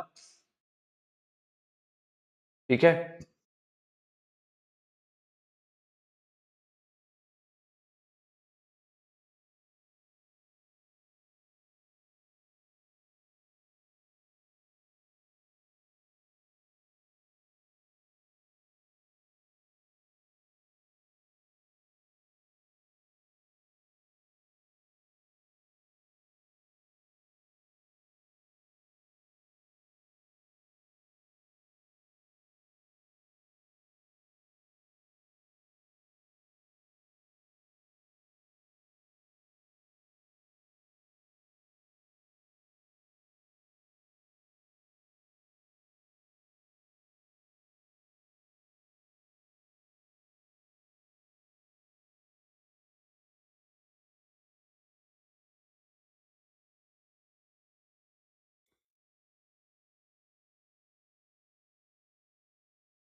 देखिए बच्चों मैं इसको एक्सप्लेन करता हूं, जिन बच्चों को नहीं समझ में आया हो या गड़बड़ हो गया हो बेटा कोई बात नहीं, आप ध्यान सुनिए। बोला गया particle is moving eastwards. Eastwards मतलब बच्चों देखिए थोड़ा सा आप लोग इसमें मेरी मदद कर दीजिएगा। नॉर्थ ईस्ट साउथ वेस्ट हम लोग कैसे डिसाइड करते हैं बेटा? तो ये तो बहुत आसान है, नॉर्थ और साउथ। बेटा इधर क्या लिख दूं? वेस्ट लिख दूं, ईस्ट लिख दूं? वेस्ट। और इधर क्या लिख दूं बेटा? ईस्ट। अब सवाल में बोला गया है कि पार्टिकल जा रहा है with a velocity of 15 metre per second eastwards. तो देखिए बच्चों ईस्टवर्ड्स पार्टिकल की पहले आप वेलोसिटी ड्रॉ कर दीजिए, ठीक है, और 15 मीटर पर सेकंड है। उसके बाद सवाल में बोला गया है कि the velocity of the particle changes to 15 metre per second northwards, ठीक है, फिर थोड़ी देर बाद के बाद 15 मीटर पर सेकंड नॉर्थवर्ड्स हो जाती है, ठीक है, वेलोसिटी। और टी बराबर बोला गया 10 सेकंड में। तो एवरेज एक्सेलरेशन पूछ दिया गया है। तो बेटा आप सबको पता है एवरेज एक्सेलरेशन होता है final velocity minus initial velocity divided by time. तो बेटा टाइम तो हमारे पास 10 सेकंड गिवन है, फाइनल वेलोसिटी हो गया 15 जे कैप माइनस 15 आई कैप, 15 आई कैप। तो बेटा यहां से आप 15 कॉमन ले लीजिए, तो 15/10 ब्रैकेट के अंदर बन जाएगा जे कैप माइनस आई कैप, ठीक है। 5 से कैंसिल कर दीजिए बेटा, 5 3 5 2 है ना, तो 3/2 जे माइनस आई, ठीक है। अब मैग्नीट्यूड निकालेंगे बच्चों, लेकिन उससे पहले जरा देखिए जे वेक्टर माइनस आई कैप, जे कैप माइनस आई कैप। जे मतलब बच्चों ऊपर की तरफ, ठीक है, जे मतलब ऊपर की तरफ, और माइनस आई कैप मतलब इधर, ठीक है, जे कैप माइनस आई कैप। तो क्या बेटा डायरेक्शन कुछ इस तरह से आएगी? बोलिए बेटा। तो अगर डायरेक्शन बेटा कुछ इस तरह से आएगी तो ये कौन सा डायरेक्शन हो गया? बोलिए। North west. नॉर्थ वेस्ट हो गया बच्चों, तो नॉर्थ ईस्ट गलत हो गया। नॉर्थ वेस्ट में हमारे पास दो ऑप्शन है, ये भी गलत हो गया, इसमें तो डायरेक्शन ही नहीं है। अब 3/√2 या 3√2, तो बच्चे आपको इसका मैग्नीट्यूड निकालना पड़ेगा, ठीक है। मैग्नीट्यूड कैसे निकालेंगे? तो आई कंपोनेंट का स्क्वायर प्लस जे कंपोनेंट का स्क्वायर। तो बेटा देखिए मैग्नीट्यूड ऑफ एक्सेलरेशन हो जाएगा 3/2 होल स्क्वायर अंडर रूट, है ना, जे कंपोनेंट का स्क्वायर और आई कंपोनेंट का स्क्वायर करेंगे तो भी माइनस 3/2 होल स्क्वायर। तो बेटा देखिए 3/2 √2 बचेगा, है ना। कैसे? देखिए ये भी 3/2 का स्क्वायर है, ये भी 3/2 का स्क्वायर है, तो एक 3/2 का स्क्वायर, दो 3/2 का स्क्वायर, तो 3/2 2 इंटू 3/2 का स्क्वायर, तो 3/2 बाहर आ जाएगा, केवल √2 बचेगा। जब बच्चों और इसको सिंप्लीफाई करेंगे तो ये आंसर बन जाएगा 3/√2, ठीक है। तो 3/√2 नॉर्थ वेस्ट आएगा, तीसरा वाला ऑप्शन करेक्ट हो जाएगा, ठीक है। अब बच्चों इसमें देखिए जब आप किसी वेक्टर का मैग्नीट्यूड निकाल रहे हैं ना, तो अगर उसमें जो चीज बाहर रह गई है आप उसको एज इट इज लिख दीजिए। जैसे मैग्नीट्यूड में ये चीज कॉमन है दोनों में, तो ये बाहर है तो उसको आप एज इट इज लिख दीजिए, ठीक है। और जो वेक्टर बचा है ना उसका मैग्नीट्यूड से मल्टीप्लाई कर दीजिए। जैसे कि मैं एक एग्जांपल के लिए लेता हूं, मान लीजिए मैं लिख दूं 4i प्लस जे, ठीक है। तो जब मुझे इसका मैग्नीट्यूड निकालने के लिए बोला जाएगा तो मैं 4 ऐसे लिख दूंगा और इसका मैग्नीट्यूड निकाल दूंगा जो वेक्टर लिखा है, तो इसका मैग्नीट्यूड √2 हो जाएगा, तो इस पूरे वेक्टर का आंसर 4√2 हो जाएगा। बोलिए बेटा।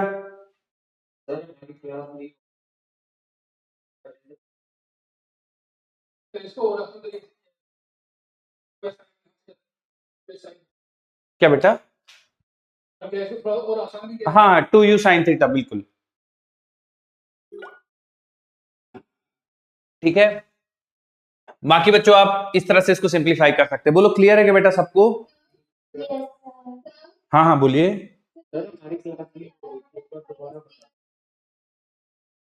क्या बेटा?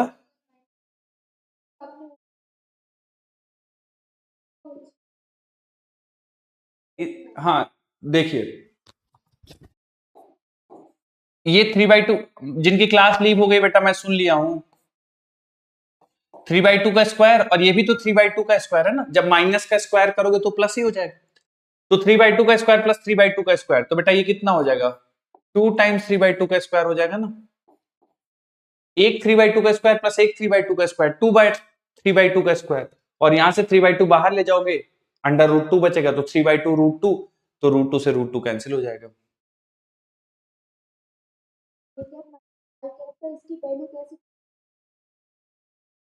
ये तो बेटा ये तो होता ही है ना, x √x² plus y², magnitude of acceleration निकालोगे तो √x² प्लस y² करोगे ना, तो ये तो लिखा ही हुआ है ना, -3/2 i cap plus 3/2 j cap. √x² + y²। हाँ, तो वो तो करना ही है।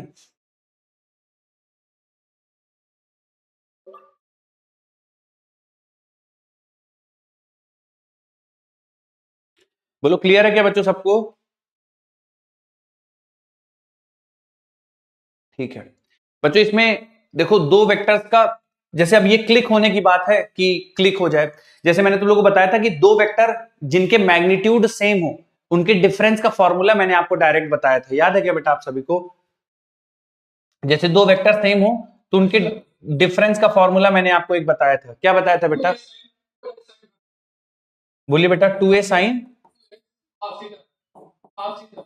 2a साइन θ/2 है ना?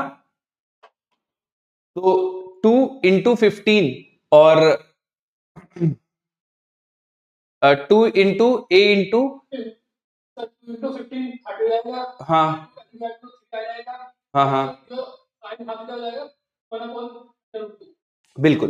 तो इसमें वैल्यूज पुट कर लो, तो देखो दो वेक्टर है बेटा, है ना? ये भी एक वेक्टर है, ये भी वेक्टर है, और उनका डिफरेंस हमसे पूछा गया है ना, कि डिफरेंस का मैग्नीट्यूड क्या होगा। लेकिन इसमें ये है कि फिर टाइम से डिवाइड करना पड़ेगा फिर जाके आपको, है ना? मतलब ये तो एक्चुअली इसका मैग्नीट्यूड आ जाएगा, है ना? ये जो v - u है इसका मैग्नीट्यूड ये आ जाएगा, फिर टाइम से डिवाइड करना पड़ेगा।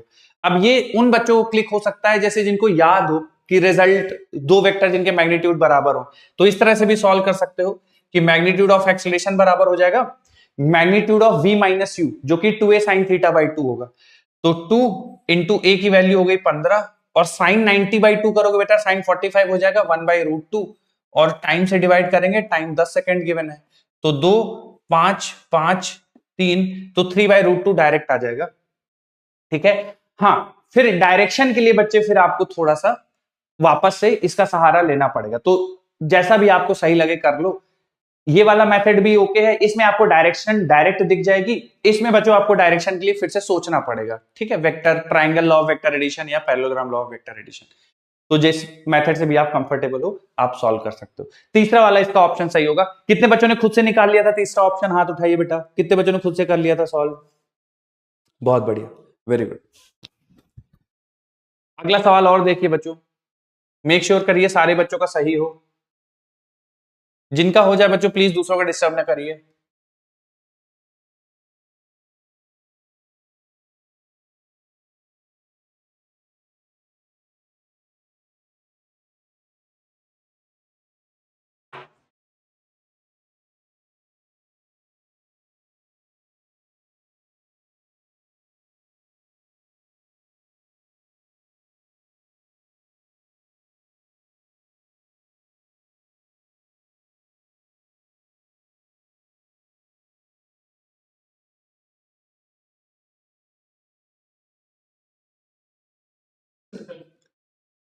बच्चों सबका सही आना चाहिए, सवाल में कोई ऐसी चीज नहीं जो आपको नहीं पता है, बस कैलकुलेशन मिस्टेक मत करना, चीजों को आराम से लिखिएगा।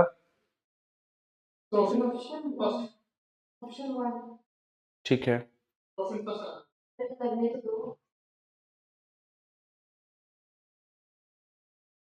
कर लीजिए बच्चों, अभी समय है।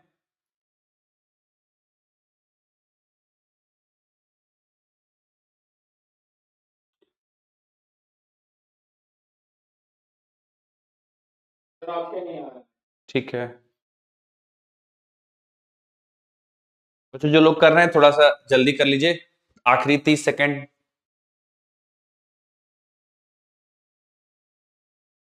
Magnitude of acceleration and velocity पूछा गया है। ठीक,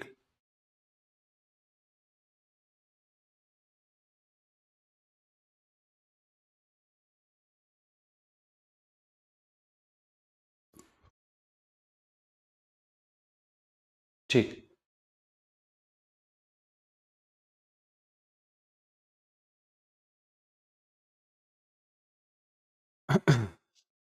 चलिए देखिए बच्चों, सवाल बोला गया magnitude of acceleration and velocity of the particle moving in a plane whose position vector is at t = 2। तो t = 2 पे बच्चों हमको पार्टिकल के मैग्नीट्यूड ऑफ एक्सीलरेशन बताना है और मैग्नीट्यूड ऑफ वेलोसिटी बताना है।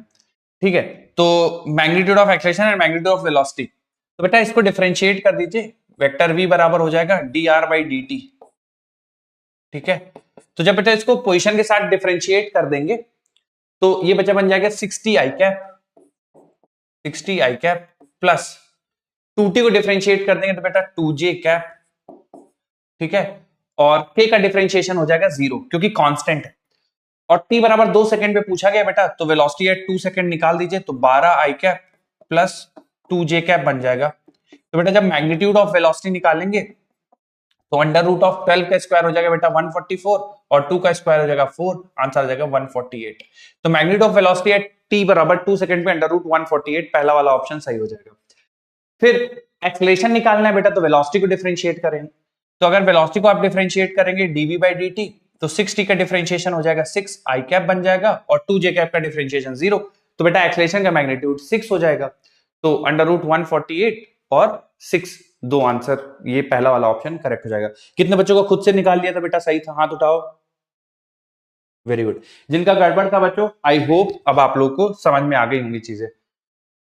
ठीक, नेक्स्ट बच्चों, जैसे हम लोगों ने डिस्टेंस, डिस्प्लेसमेंट, एक्सेलरेशन, वेलोसिटी पढ़ने के बाद अभी स्पीड और डिस्टेंस के बारे में बच्चों थोड़ा सा मैं और डिस्कशन कर दूंगा। ठीक है, हाँ, तो उसके बाद बच्चों हम लोगों ने मोशन अंडर कांस्टेंट एक्सेलरेशन पढ़ा था। ठीक है, कांस्टेंट एक्सेलरेशन मोशन में 3 या 6 इक्वेशन ऑफ मोशन पढ़ी थी। तो जब यूनिफॉर्म मोशन हो, यूनिफॉर्मली एक्सेलरेटेड मोशन हो, तो वो equation of motion in a plane पे भी वैलिड होती हैं। तो बच्चों अगला हेडिंग डाल दीजिए, motion in a plane with constant acceleration. Motion in a plane with constant acceleration. Motion in a plane with constant acceleration.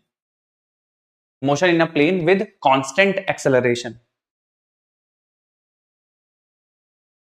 बच्चों इस कॉन्सेप्ट को ना मैं एक सवाल की मदद से आपको समझाऊंगा तो ज्यादा बेहतर रहेगा। मान लीजिए सवाल कुछ ऐसा गिवन है कि पार्टिकल की जो वेलोसिटी है at t is equal to 0, it is 3i cap minus 4j cap.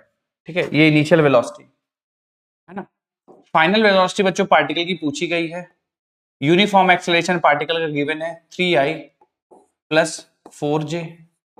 ठीक है, और फाइनल वेलोसिटी आपसे पूछ लिया गया है t बराबर 3 सेकंड पे फाइनल वेलोसिटी क्या होगी। मैं एक सेकंड लिख देता हूं यहाँ पे क्या क्या फाइंड करना है। t बराबर 3 सेकंड में बच्चों आपसे पूछ दिया गया फाइनल वेलोसिटी बता दो। दूसरा पूछ लिया t बराबर 3 सेकंड में पार्टिकल की पोजीशन बता दो।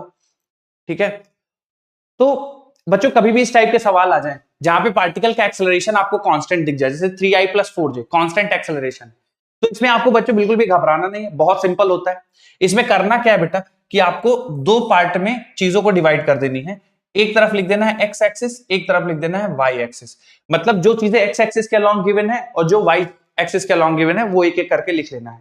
जैसे एक्स एक्सिस के अलॉन्ग बच्चों देखो 3i माइनस 4j, तो एक्स एक्सिस के अलॉन्ग जो इनिशियल वेलोसिटी है बेटा वो तो 3 है ना, क्योंकि 3 आई कैप तो एक्स एक्सिस के अलॉन्ग होता है, मतलब इनिशियल वेलोसिटी का एक्स कंपोनेंट 3 है। इसी तरह से इनिशियल वेलोसिटी का वाई कंपोनेंट बेटा -4 है। ठीक है, -4j कैप, तो -4 लिख दी। एक्सेलरेशन का बेटा एक्स कंपोनेंट जो है, एक्सेलरेशन का एक्स कंपोनेंट वो 3 है, और एक्सेलरेशन का वाई कंपोनेंट बच्चों कितना है +4 है। ठीक है, उसको लिख लीजिए। तो जो एक्स कंपोनेंट के वेरिएबल्स एक तरफ, वाई कंपोनेंट के वेरिएबल्स एक तरफ। अब सवाल में पूछा है कि t बराबर 3 सेकंड पे फाइनल वेलोसिटी बता दो। तो बच्चों फाइनल वेलोसिटी t बराबर 3 सेकंड पे पूछा है, तो मैं फाइनल वेलोसिटी का x कंपोनेंट निकालूंगा और उसमें सारे x कंपोनेंट के वेरिएबल यूज करूंगा। तो v बराबर u प्लस at, तो यहां पे हो जाएगा vx बराबर ux plus ax into t। तो बेटा ux तो हमारे पास 3 है, ax हमारे पास 3 है, और टाइम हमें कितना पूछा गया है 3 सेकंड पे पूछा गया, तो t बराबर भी 3 पुट कर देंगे। तो बेटा ये बन जाएगा 3 इंटू 3 9, 9 प्लस 3 12। तो x component of final velocity at t बराबर 3 12 मीटर पर सेकंड। अब x कंपोनेंट तो आ गया, y कंपोनेंट कैसे निकालेंगे। तो बेटा जब y कंपोनेंट निकालना होगा तो सारे y कंपोनेंट के वेरिएबल यूज करेंगे। तो vy बराबर बेटा हो जाएगा uy plus ay into t। ठीक है, तो uy बेटा हमारे पास कितना है -4 है। ठीक है, ay कितना है +4 है, और टाइम बेटा 3 सेकंड गिवन है ना। तो ये -4 प्लस 12 माइनस 4 8 मीटर पर सेकेंड। ठीक है, तो फाइनल वेलोसिटी का जो हमारे पास आंसर आ जाएगा बच्चों, कुछ इस तरह से रिपोर्ट करेंगे, 12 आई कैप प्लस 8 जे कैप। अब पार्टिकल का फाइनल पोजीशन पूछ दिया है। ठीक है, तो ऐसा मान लेते हैं बच्चों कि पार्टिकल स्टार्ट कर रहा है ओरिजिन से 0,0 से। ठीक है, तो अब आपको पार्टिकल का फाइनल पोजीशन निकालना है। तो बेटा जब x कंपोनेंट निकालना है तो x में सारे x के वेरिएबल यूज कर लेंगे, ut plus half at square. ठीक है, x पोजीशन क्या है कि पार्टिकल x डायरेक्शन में कितना चला, तो ux into T plus half ax into T square. तो ux into T, x component बचा u गिवन है, टाइम 3 सेकंड ही है। ठीक है, हाफ ax की वैल्यू बेटा 3 है और t का स्क्वायर कर देंगे यानी 3 का स्क्वायर हो जाएगा 9। ठीक है, तो ये बन जाएगा देखो 9 प्लस 27/2, 9 प्लस 27/2 तो बेटा 13.5 लिख देता हूं मैं इसको, है ना। 9 इंटू 3/2 27/2 तो 13.5, ये हो जाएगा कितना बच्चों 22.5। ये एक्स पोजीशन हो गई। y का पोजीशन निकालना है बेटा, तो y बराबर U Y into T plus half of A Y into T square. ठीक है, तो यू वाई कितना है बेटा, यू वाई -4 है और टाइम कितना है 3 सेकेंड प्लस हाफ ए वाई कितना है बेटा, देखो ए वाई 4 है और टी का स्क्वायर करोगे 3 का स्क्वायर यानी 9। ठीक है, जब इसको सिंप्लीफाई करेंगे तो देखो बेटा -12 और ये बन जाएगा -12 प्लस 18। ठीक है, -12 प्लस 18 तो 6 बन जाएगा। ठीक है, तो फाइनल पोजीशन वेक्टर देखो कितना आ जाएगा बेटा, 22.5 आई कैप, 22.5 आई कैप, और बच्चों इसको सॉल्व करके 6 आ रहा है तो प्लस 6 जे कैप हो जाएगा। ठीक है, अब एक बार फिर से बच्चों मैं थोड़ा सा सम अप कर देता हूं कि क्या कॉन्सेप्ट है। जब भी मोशन आप कांस्टेंट एक्सीलरेशन के, हाँ बोलिए।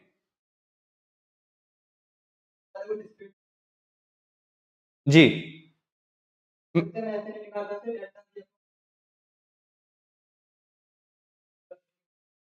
डेल्टा वी बाई, नहीं नहीं नहीं, वो तब कर पाते जब एक्सेलरेशन 0 होता।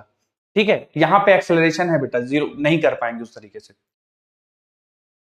पूरी बात सुनिए बच्चों फिर से, जब भी मोशन विद कांस्टेंट एक्सेलरेशन देखें, भले वो 1D हो 2D हो 3D हो, हर जगह पे 3 इक्वेशन ऑफ मोशन जो हम लोगों ने पढ़ी है वो वैलिड होंगी। लगाने का तरीका थोड़ा बदल जाएगा। जब 2D में लगा रहे होगे बेटा तो x कंपोनेंट को अलग से सॉल्व कर लीजिए, y कंपोनेंट को अलग से सॉल्व कर लीजिए। अगर मान लीजिए z कंपोनेंट भी होता तो मैं यहाँ पे एक और टेबल बना के यहाँ पे z लिखता, z के सारे वेरिएबल्स लिखता और z वाले एक्सिस को अलग से सॉल्व करता।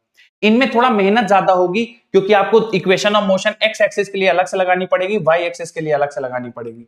ठीक है, बाकी आप जब एक्स एक्सिस के लिए सॉल्व कर रहे बेटा तो सारे एक्स के वेरिएबल, जब वाई एक्सिस के लिए सॉल्व कर रहे हैं तो सारे वाई के वेरिएबल यूज करिएगा। ठीक है, तो जब भी इस टाइप के सवाल आए 2 कॉलम बनाइए, एक्स के सारे वेरिएबल, वाई के सारे वेरिएबल, एक्स को अलग से सॉल्व करिए, वाई को अलग से सॉल्व करिए और लास्ट में रिजल्ट्स को कंबाइन करके लिख दीजिए। बच्चों आएंगे इस टाइप के सवाल तो कर पाओगे? ठीक है, नोट कर लीजिए बच्चों, फिर मैं इस पे एक बेस्ड एक सवाल कराता हूं आपको तो आपको थोड़ा आइडिया लगे। क्या बेटा? ओके।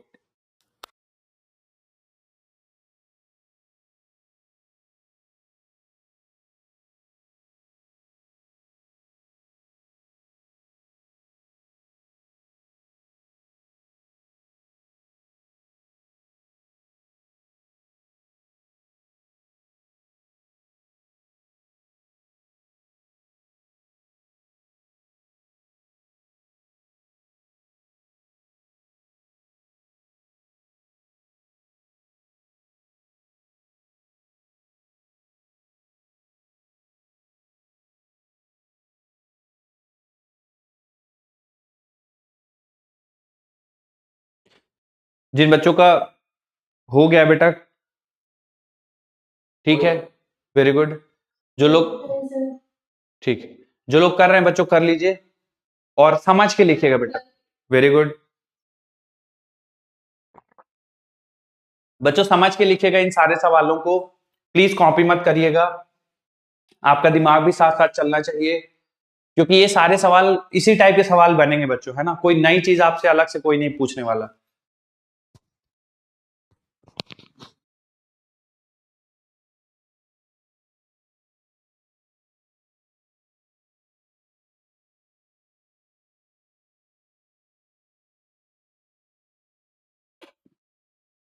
Done sir.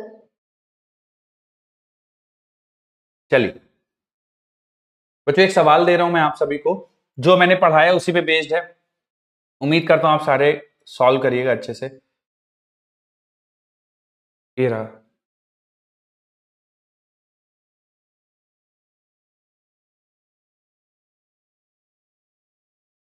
बच्चों 1 मिनट है, उससे पहले आप आंसर मत बताइएगा, हो जाए तो भी वेट करिएगा।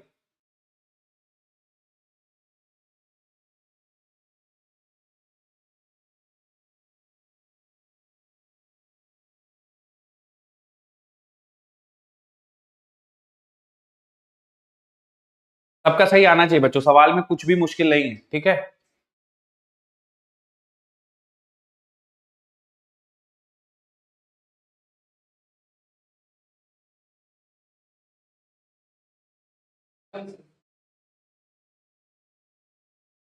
बच्चों जो लोग सॉल्व कर रहे हैं आराम समझ लीजिए, अभी 20 सेकंड बाकी हैं। ठीक।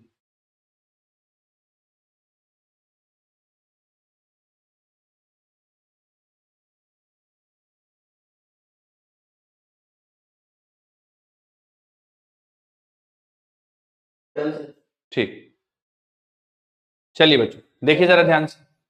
डन। ठीक, पूछा गया बच्चों वेलोसिटी आफ्टर 10 सेकेंड्स। एक बार फिर से आप दोनों चीजें अलग अलग से सॉल्व करिए बच्चों। एक्स कंपोनेंट में जो जो गिवन है वो अलग से लिख लीजिए, वाई कंपोनेंट के अलग से लिख लीजिए। जैसे यू एक्स गिवन है बच्चों, तो यू एक्स बराबर 4 लिख दीजिए, यू वाई बराबर 3 लिख दीजिए, ए एक्स बराबर 0.4 हो जाएगा बेटा, और ए वाई बराबर 0.3 हो जाएगा।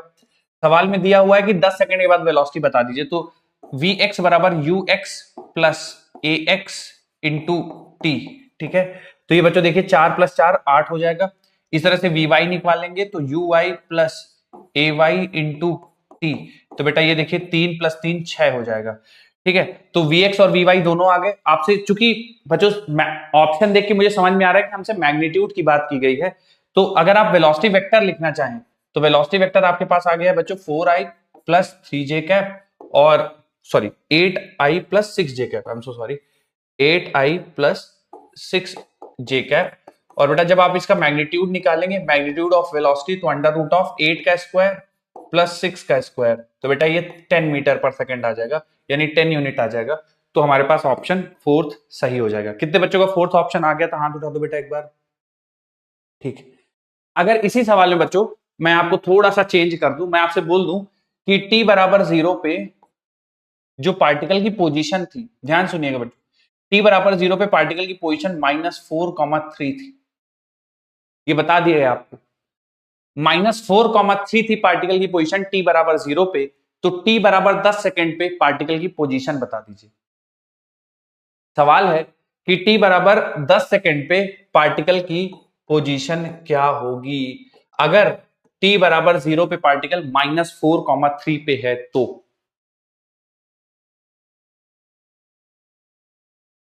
जिन बच्चों का हो जाए वो बता दीजिएगा हो गया।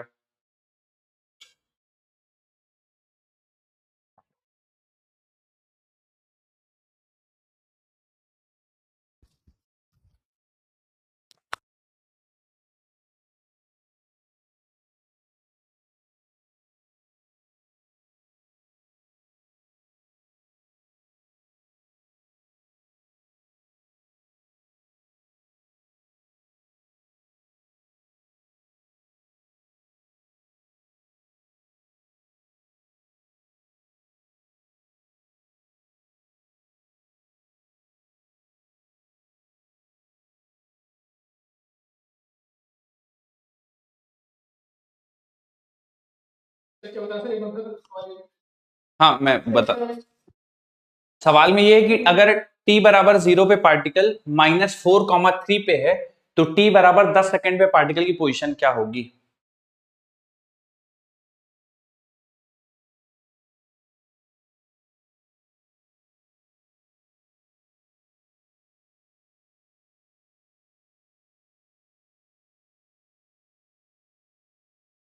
बच्चों कितने बच्चों ने कंप्लीट कर लिया, एक बार हाथ उठा दो तो मुझे आइडिया लग जाए कितने बच्चों का हो गया है। करिए बच्चों, बाकी सारे लोग करिए सॉल्व।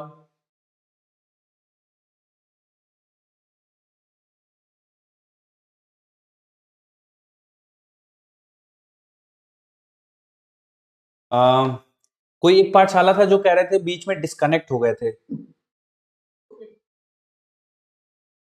सर 84 आई कैप ओके 57 जी कैप। ओके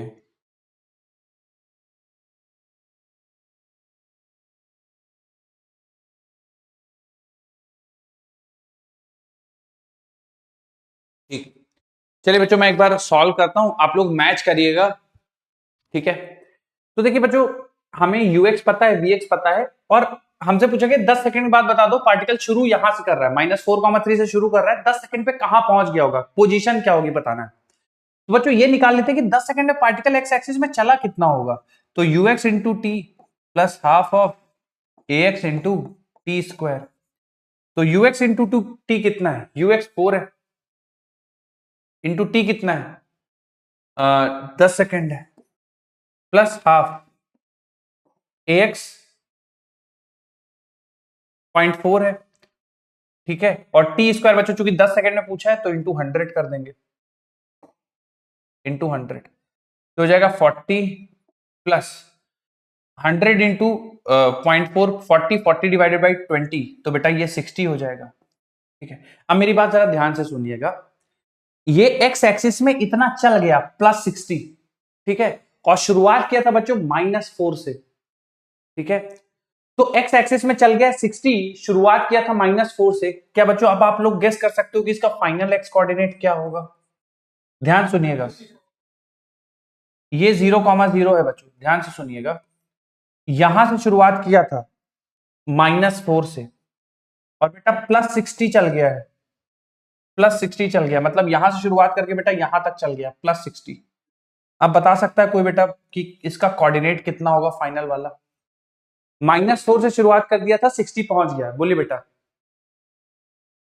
कोई बच्चा बताना चाहे। 57 सर 56 नहीं होगा बेटा, 56 सॉरी -4 + 60 क्या बेटा 56 होगा, बोलिए। तो x कोऑर्डिनेट तो बेटा 56 होगा, ठीक है। कुछ बच्चों को तकलीफ है तो जरा y कोऑर्डिनेट ध्यान से सुनिए, मैं y कोऑर्डिनेट सॉल्व कर रहा हूं, सेम एक्सप्लेनेशन y के लिए। किसी को अगर दिक्कत है समझने में ना, इस पे फोकस करिएगा, एग्जैक्टली सेम है। तो अब मुझे y कोऑर्डिनेट निकालना है, तो y एक्सिस के लिए सॉल्व करूंगा, तो uy into T plus half ay into T square. तो uy बेटा 3 है, uy into T plus half ay बेटा 0 पॉइंट, अच्छा ये मैंने ax लिख रखा है, ये ay है बेटा, है ना, ay 0.3 है, ठीक है। तो ay इंटू टी स्क्वायर बेटा 100 हो जाएगा। जब आप इसको सॉल्व करिएगा तो देखिए 30 ये हो गया, और ये 30 डिवाइड बाई 2 यानी 15 हो गया, तो 30 प्लस 15 क्या बेटा 45 हो जाएगा, है ना। अब y एक्सिस पे देखिए, शुरुआत कर रहा है 3 से और ऊपर की तरफ 45 और जाएगा, ठीक है। तो मतलब ये कुछ ऐसा हो गया बेटा कि जैसे ये y एक्सिस है, ये ओरिजिन हो गया 0,0, 3 से शुरुआत कर रहा है बेटा और 45 और जाएगा ऊपर की तरफ, तो कितना पहुंच जाएगा, कोई बता सकता है बेटा? 3 से शुरुआत कर रहा है और 45 और ऊपर जाएगा, तो इसका y कोऑर्डिनेट कितना हो जाएगा फाइनल वाला, बोलिए बेटा? 48। तो इसका फाइनल x और y कोऑर्डिनेट आएगा, x कोऑर्डिनेट 56, y कोऑर्डिनेट 48। तो फाइनल पोजीशन हो जाएगी 56 i cap plus 48 j cap. बोलो क्लियर है क्या बेटा? बोलिए बेटा।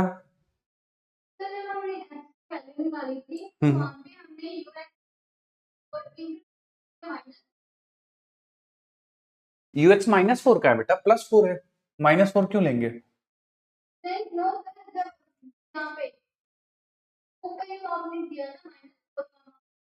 वो उसका -4,3 इसके कोऑर्डिनेट्स हैं, मतलब यहां से पार्टिकल चलना शुरू करता है, इनिशियल वेलोसिटी तो ये है ना। तो देखो -4 मैंने कंसीडर किया ना, देखिए -4 से चलना शुरू किया करा और +60 चला गया, तो फाइनल कोऑर्डिनेट 56 बन गया एक्स वाला। Okay sir, thank you sir.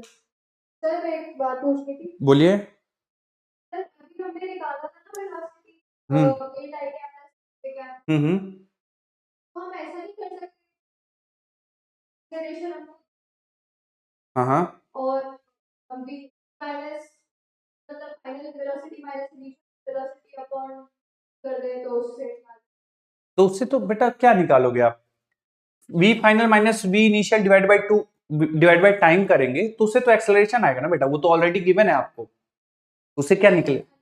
हाँ तो था ना तो क्या क्या बेटा अननोन है ये? नहीं सर हाँ। सर हाँ यार समझ में आ गया वो फाइनल पोजीशन निकालनी है राइट, हाँ वेलोसिटी थोड़ी निकालनी, पोजीशन निकालनी। बच्चों इस टाइप के सवाल पूछे जा सकते हैं, आपको कॉन्सेप्चुअली स्ट्रांग रहना है, क्लियर होना चाहिए कि भाई हम लोग क्या कर रहे हैं, किधर जा रहे हैं। बोलो क्लियर है बच्चा? तो जब आप ये एक्स और वाई निकालते हैं बच्चों, एक तरह से डिस्प्लेसमेंट है कि पार्टिकल कितना चल गया, ठीक है। उसमें फिर आपको इनिशियल इंफॉर्मेशन जो गिवन है उसको एकोमोडेट करना पड़ेगा। जैसे अगर मैं कह देता इसी सवाल में कि पार्टिकल, तुम लोग थोड़ा ध्यान से सुनना बच्चों, अगर इसी सवाल में कह देता कि पार्टिकल -4,3 से नहीं चल रहा है, 0,0 से चल रहा है, 10 सेकेंड के बाद पोजीशन बता दो, तो तुम लोग क्या आंसर करते बच्चों?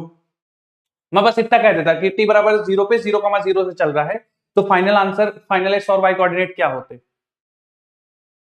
60 और वेरी गुड।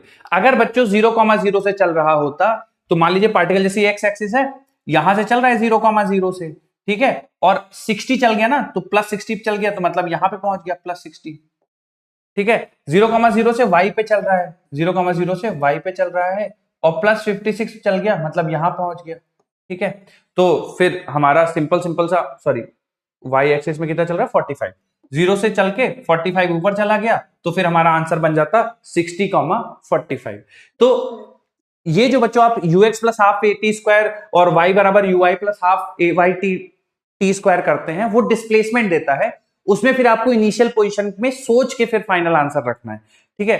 तो मैंने वो आपको बता दिया कैसे आपको दिमाग में रखना है, थोड़ा ध्यान रखिएगा। चलिए एक और सवाल बच्चों, बहुत आसान है, इस टाइप का आप लोग कर चुके हो, क्योंकि है मेरे पास तो मैं आपको करा देता हूं।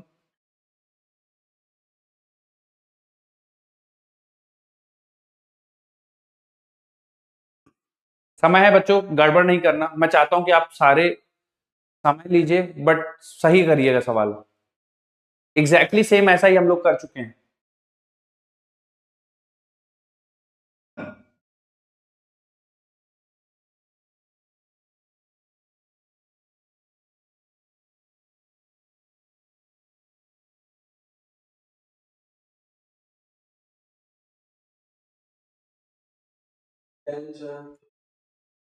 मुरादाबाद पाठशाला, ऑप्शन ए। माइक बंद करिए।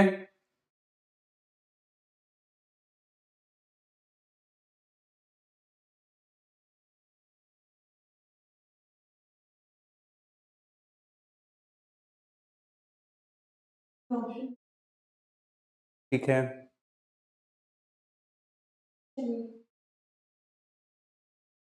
ऑप्शन ए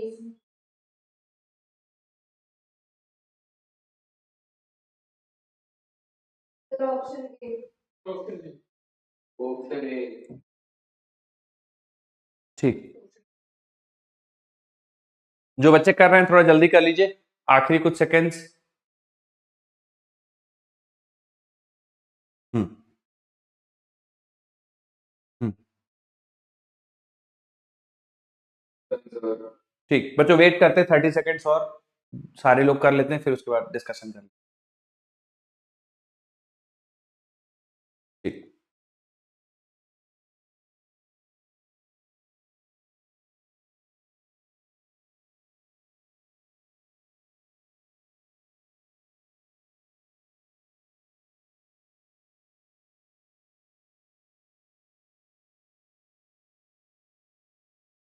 चलिए बच्चों, देखिए इस सवाल में पिछले, बिल्कुल पिछले जैसा ही है। बोला गया कि पहले ईस्टवर्ड 5 मीटर पर सेकेंड से जा रहा था, ठीक है, और फिर बोल दिया गया है कि नॉर्थवर्ड हो जाती है 5 मीटर पर सेकेंड, ठीक है, नॉर्थवर्ड हो गया 5 मीटर पर सेकेंड, और इस पूरे प्रोसेस में 10 सेकेंड लग जाते हैं। तो बता दो कि एवरेज एक्सेलेरेशन कितना होगा। तो बेटा एवरेज एक्सेलेरेशन हम लिखेंगे final velocity minus initial velocity divided by 10। तो बेटा देखिए 5/10 ये अलग से हो जाएगा, और जे कैप माइनस आई कैप बन जाएगा। जैसे ही मैंने देखा जे कैप ऊपर की तरफ और माइनस आई कैप इधर, तो बेटा डायरेक्शन तो इधर हो जाएगी, नॉर्थ वेस्ट। तो बाकी सारे ऑप्शन मेरे गलत हो जाएंगे, नॉर्थ ईस्ट वाले। नॉर्थ वेस्ट में बच्चों दो ऑप्शन है, 1/√2 और 1/2। तो देखो बेटा ये सॉल्व करोगे तो ये 1/2 बनेगा, और मैंने बताया था कि जैसे ये j माइनस आई है, अब मुझे इस वेक्टर का मैग्नीट्यूड निकालना है बेटा, तो जो पहले नंबर लिखा है ना आप उसको एज इट इज लिख दो, ठीक है, और इसका मैग्नीट्यूड निकाल दो। तो इसका मैग्नीट्यूड कितना हो जाएगा, under root of j component का स्क्वायर प्लस i कॉम्पोनेंट का स्क्वायर, तो √2 आ जाएगा बेटा। जब आप इसको सिंप्लीफाई करेंगे तो 1/√2 बन जाएगा, तो आंसर हो जाएगा 1/√2 टुवर्ड्स नॉर्थ वेस्ट। कितने बच्चों का पहला ऑप्शन सही था, हाथ उठाओ। बहुत बढ़िया, वेरी गुड।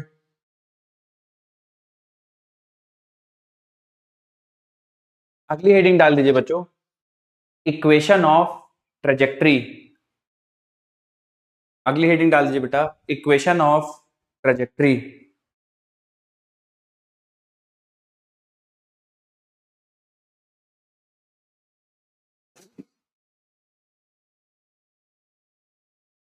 ठीक बच्चों, इसको भी मैं थोड़ा सा समझाता हूं आपको, फिर इस पे बेस्ड हम लोग एक सवाल, बोलिए बेटा। सर एक बार इसे, सर जैसे हम वेक्टर हमने पढ़ा तो मैंगो इक्वल होते हैं कंपोनेंट्स, राइट, जैसे इसमें 90 डिग्री है तो 90 का √2a,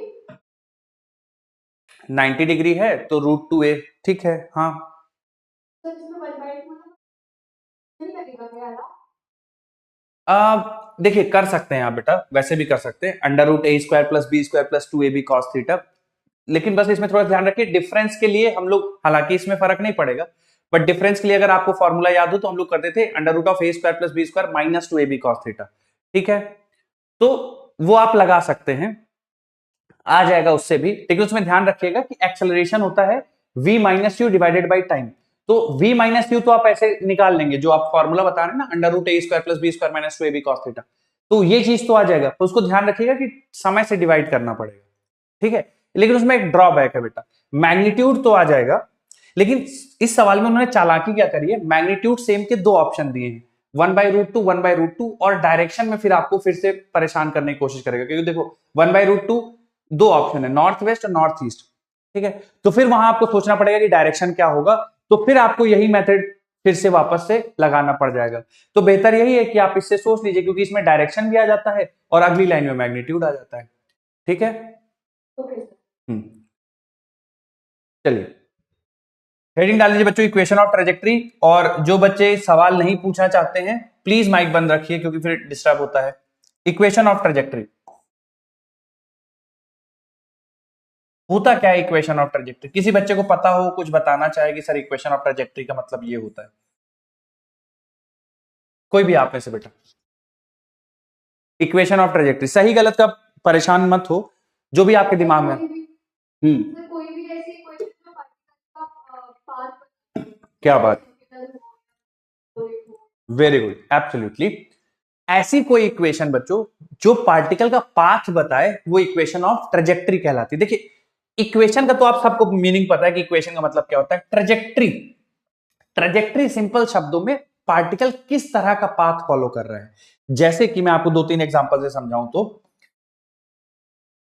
अगर मैं बात बोल दूं बच्चों कि एक पार्टिकल चल रहा है, वो कुछ इस तरह की ट्रेजेक्ट्री फॉलो कर रहा है ना, ये y है और ये x है, पार्टिकल कुछ इस तरह से चल रहा है कि वो इस तरह की ट्रेजेक्ट्री फॉलो कर रहा है, मतलब अगर हम पार्टिकल को फेंक दें, पार्टिकल को प्रोजेक्ट कर दें और बस देखें उसको कि किस तरह से मूव कर रहा है, तो हमने देखा कि वो ये पाथ फॉलो कर रहा है। अगर वो ये पाथ फॉलो कर रहा है बच्चों, तो यही इसकी इस कर्व का जो इक्वेशन होगा वही इक्वेशन ऑफ ट्रेजेक्ट्री होगा। जैसे मान लो मैं ये बोल देता हूं कि पैराबोला है ना, यहाँ पे y² directly proportional to x इस टाइप का आ रहा है, तो हम बोल देंगे कि उसका जो ट्रेजेक्ट्री है वो पैराबोलिक है, ठीक है। कोई पार्टिकल है वो कुछ इस तरह से फॉलो कर रहा है, ठीक है, वो कोई ऐसा पाथ फॉलो कर रहा है बच्चों जहां पे क्यूबिक रिलेशन है, y directly proportional to x³ है, तो उसका पाथ ये हो जाएगा, ठीक है। तो इक्वेशन ऑफ ट्रेजेक्ट्री, ट्रेजेक्ट्री का मतलब पाथ, तो वो जो पाथ फॉलो कर रहा है उसकी अगर आप इक्वेशन लिख दोगे तो वो इक्वेशन ऑफ ट्रेजेक्ट्री कहलाता है, ठीक है। तो मैं बच्चों इसमें 1-2 लाइन लिखाता हूं, फिर किस टाइप के सवाल बनते हैं, कैसे सॉल्व करना है वो भी सिखाता हूं, लिखिए थोड़ा सा। Equation of trajectory means, equation of trajectory means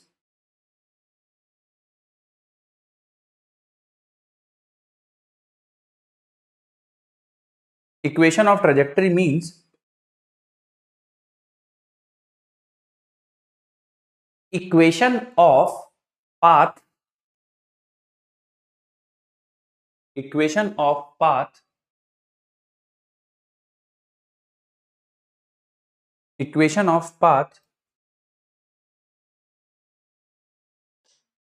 followed by particle. Equation of trajectory means equation of path followed by particle.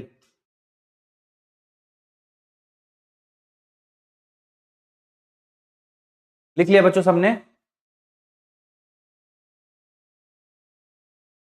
ठीक।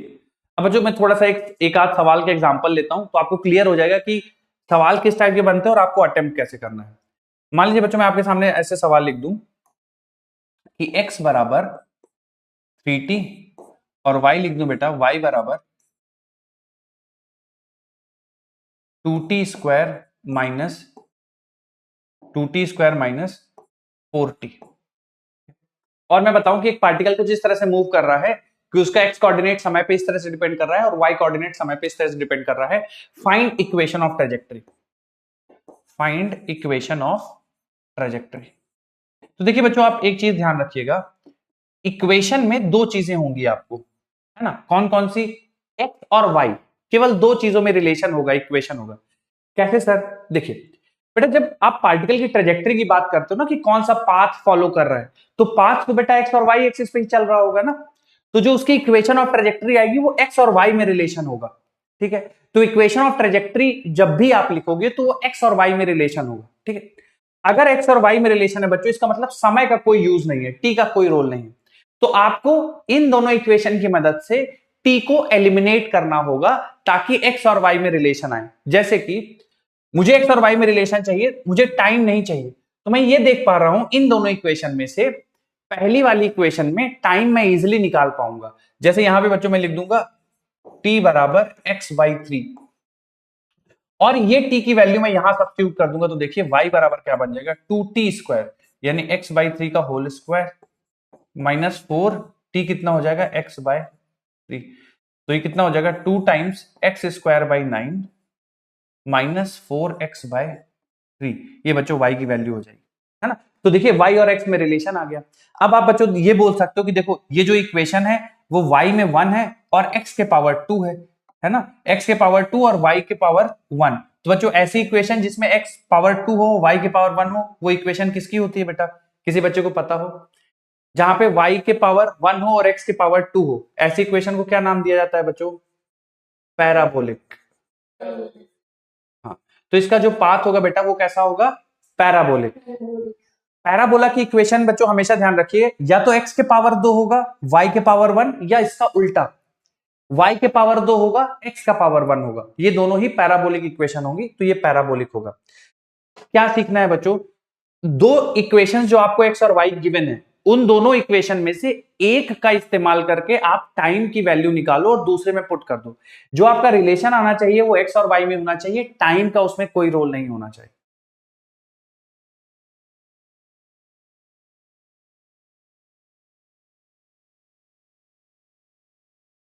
बच्चों लिख लेना तो बताना, मैं एक सवाल दूंगा आपको प्रैक्टिस के लिए।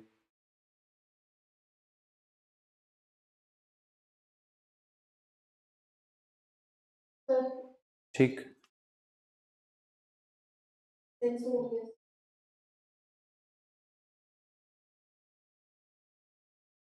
जो बच्चे लिख रहे हैं थोड़ा जल्दी कंप्लीट कर लीजिए बच्चों, फिर सवाल देता हूं मैं।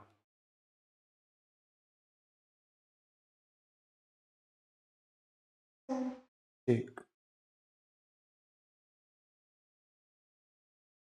चलिए बच्चों देखिए जरा एक सवाल देता हूं मैं आप सभी को। मैं इसी पे लिख देता हूं, अगर कोई बच्चा लिख रहा है थोड़ा सा और समय चाहिए तो आप लिखते रहो, मैं यहीं पे सवाल लिख देता हूं।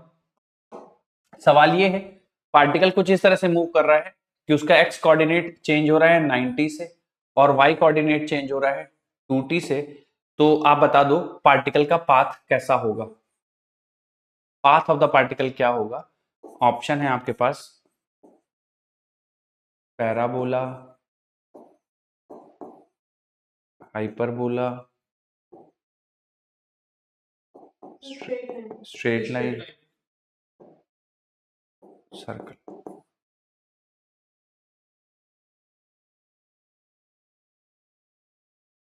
सारे बच्चे फटाफट से कंप्लीट कर लीजिए और आंसर बताइए।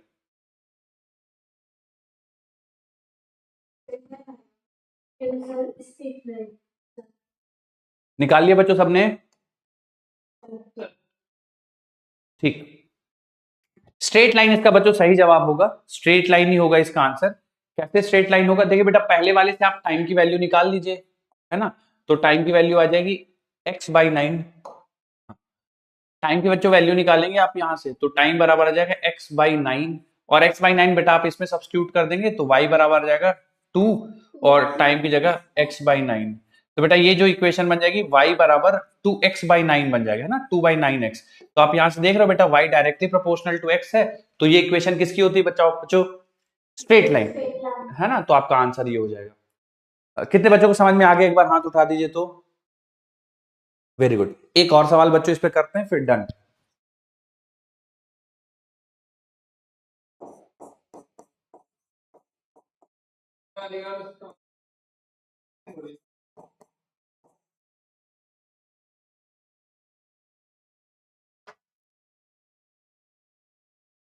इक्वेशन ऑफ ट्रेजेक्टरी निकालना है बच्चों।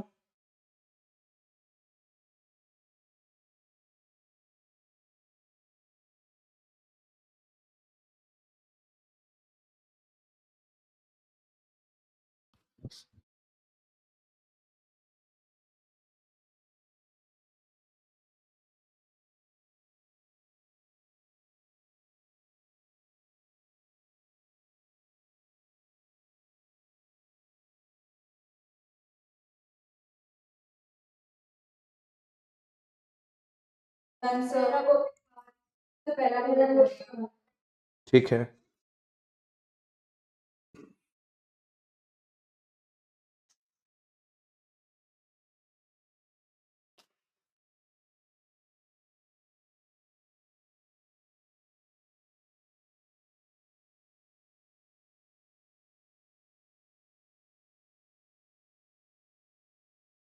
चलिए बच्चों, तो इसमें आप लोगों ने देखिए दूसरी वाली इक्वेशन से t की वैल्यू निकाल ली होगी, क्योंकि दूसरी वाली वैल्यू से इक्वेशन से निकालना आसान है, और पहले वाले में सब्स्टिट्यूट कर देंगे बेटा।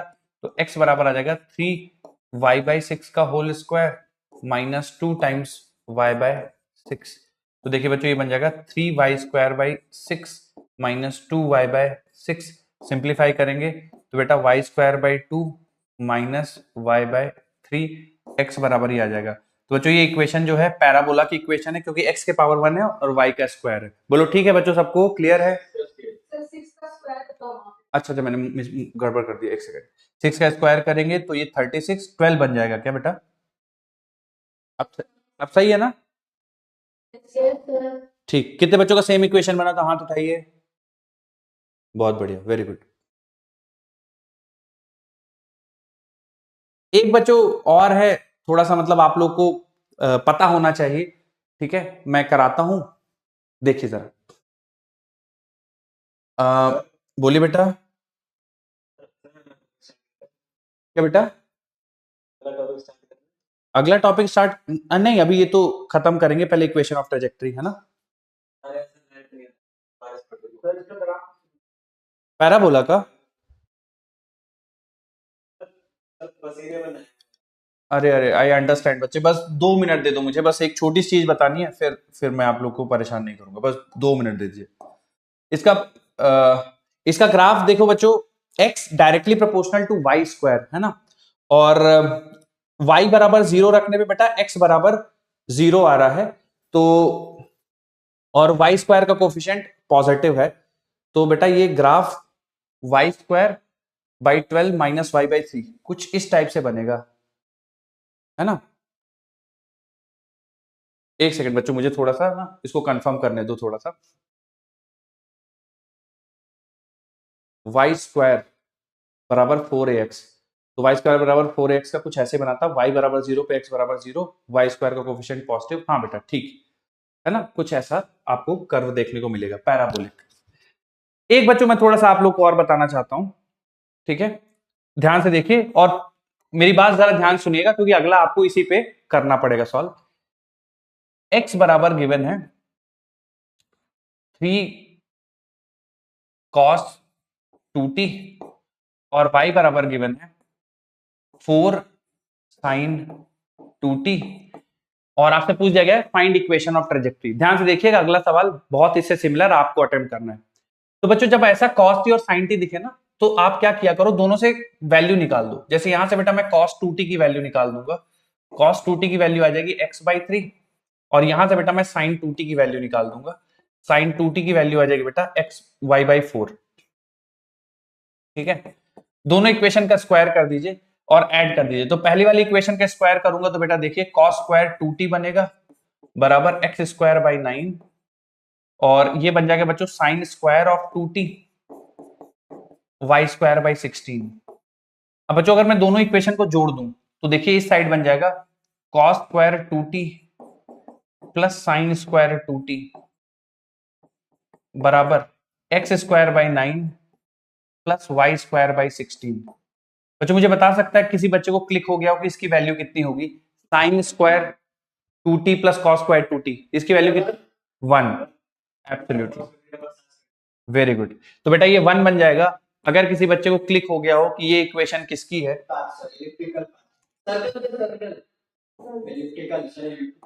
एलिप्टिकल है बेटा।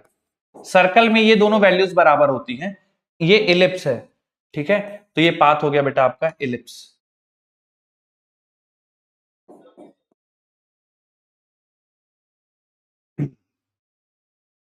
इसी से मिलता जुलता बच्चों एक सवाल आपको कराऊंगा, ये नोट कर लीजिए।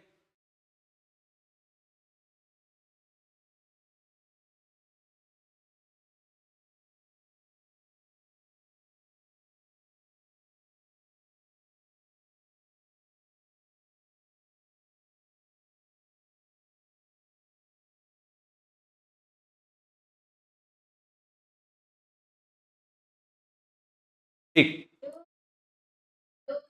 बोलिए बेटा।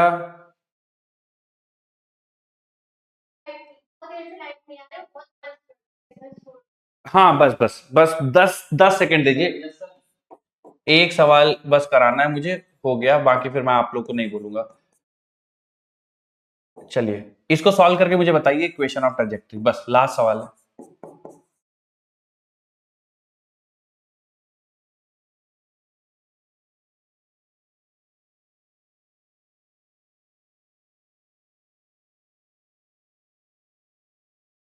बच्चों किसी पाठशाला का बीच में कनेक्शन मिस हुआ था।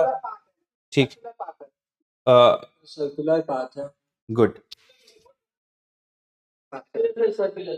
सर्कुलर होगा बेटा, बिल्कुल।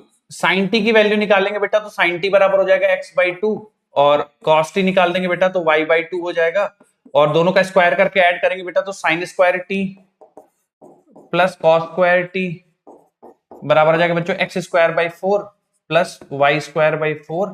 तो बेटा ये 1 हो जाएगा, तो 1 बराबर x²/4 प्लस y²/4, तो बेटा x² प्लस y² बराबर 4, ये हो जाएगी सर्कल। ठीक है, सर्कुलर पाथ हो जाएगा। तो क्या बेटा इक्वेशन ऑफ ट्रेजेक्टरी आप निकाल सकते हैं सारे? Yes sir. तो मैंने आपको चारों के example, straight line, parabola, circle, ellipse, चारों के करा दिए। कभी अगर कुछ बन जाए एक्स वाई बराबर कांस्टेंट तो वो हाइपरबोला की इक्वेशन होगी। चलिए आज के लिए बच्चों इतना ही, मिलते हैं अगली क्लास में, तब तक के लिए धन्यवाद। बाय बेटा, बाय बच्चे, bye, thank you, bye sir, bye bye बेटा, bye, thank you, bye sir. Bye बच्चे, बाय बाय बेटा, bye thank you very much. Bye बेटा, बाय बाय बाय। सर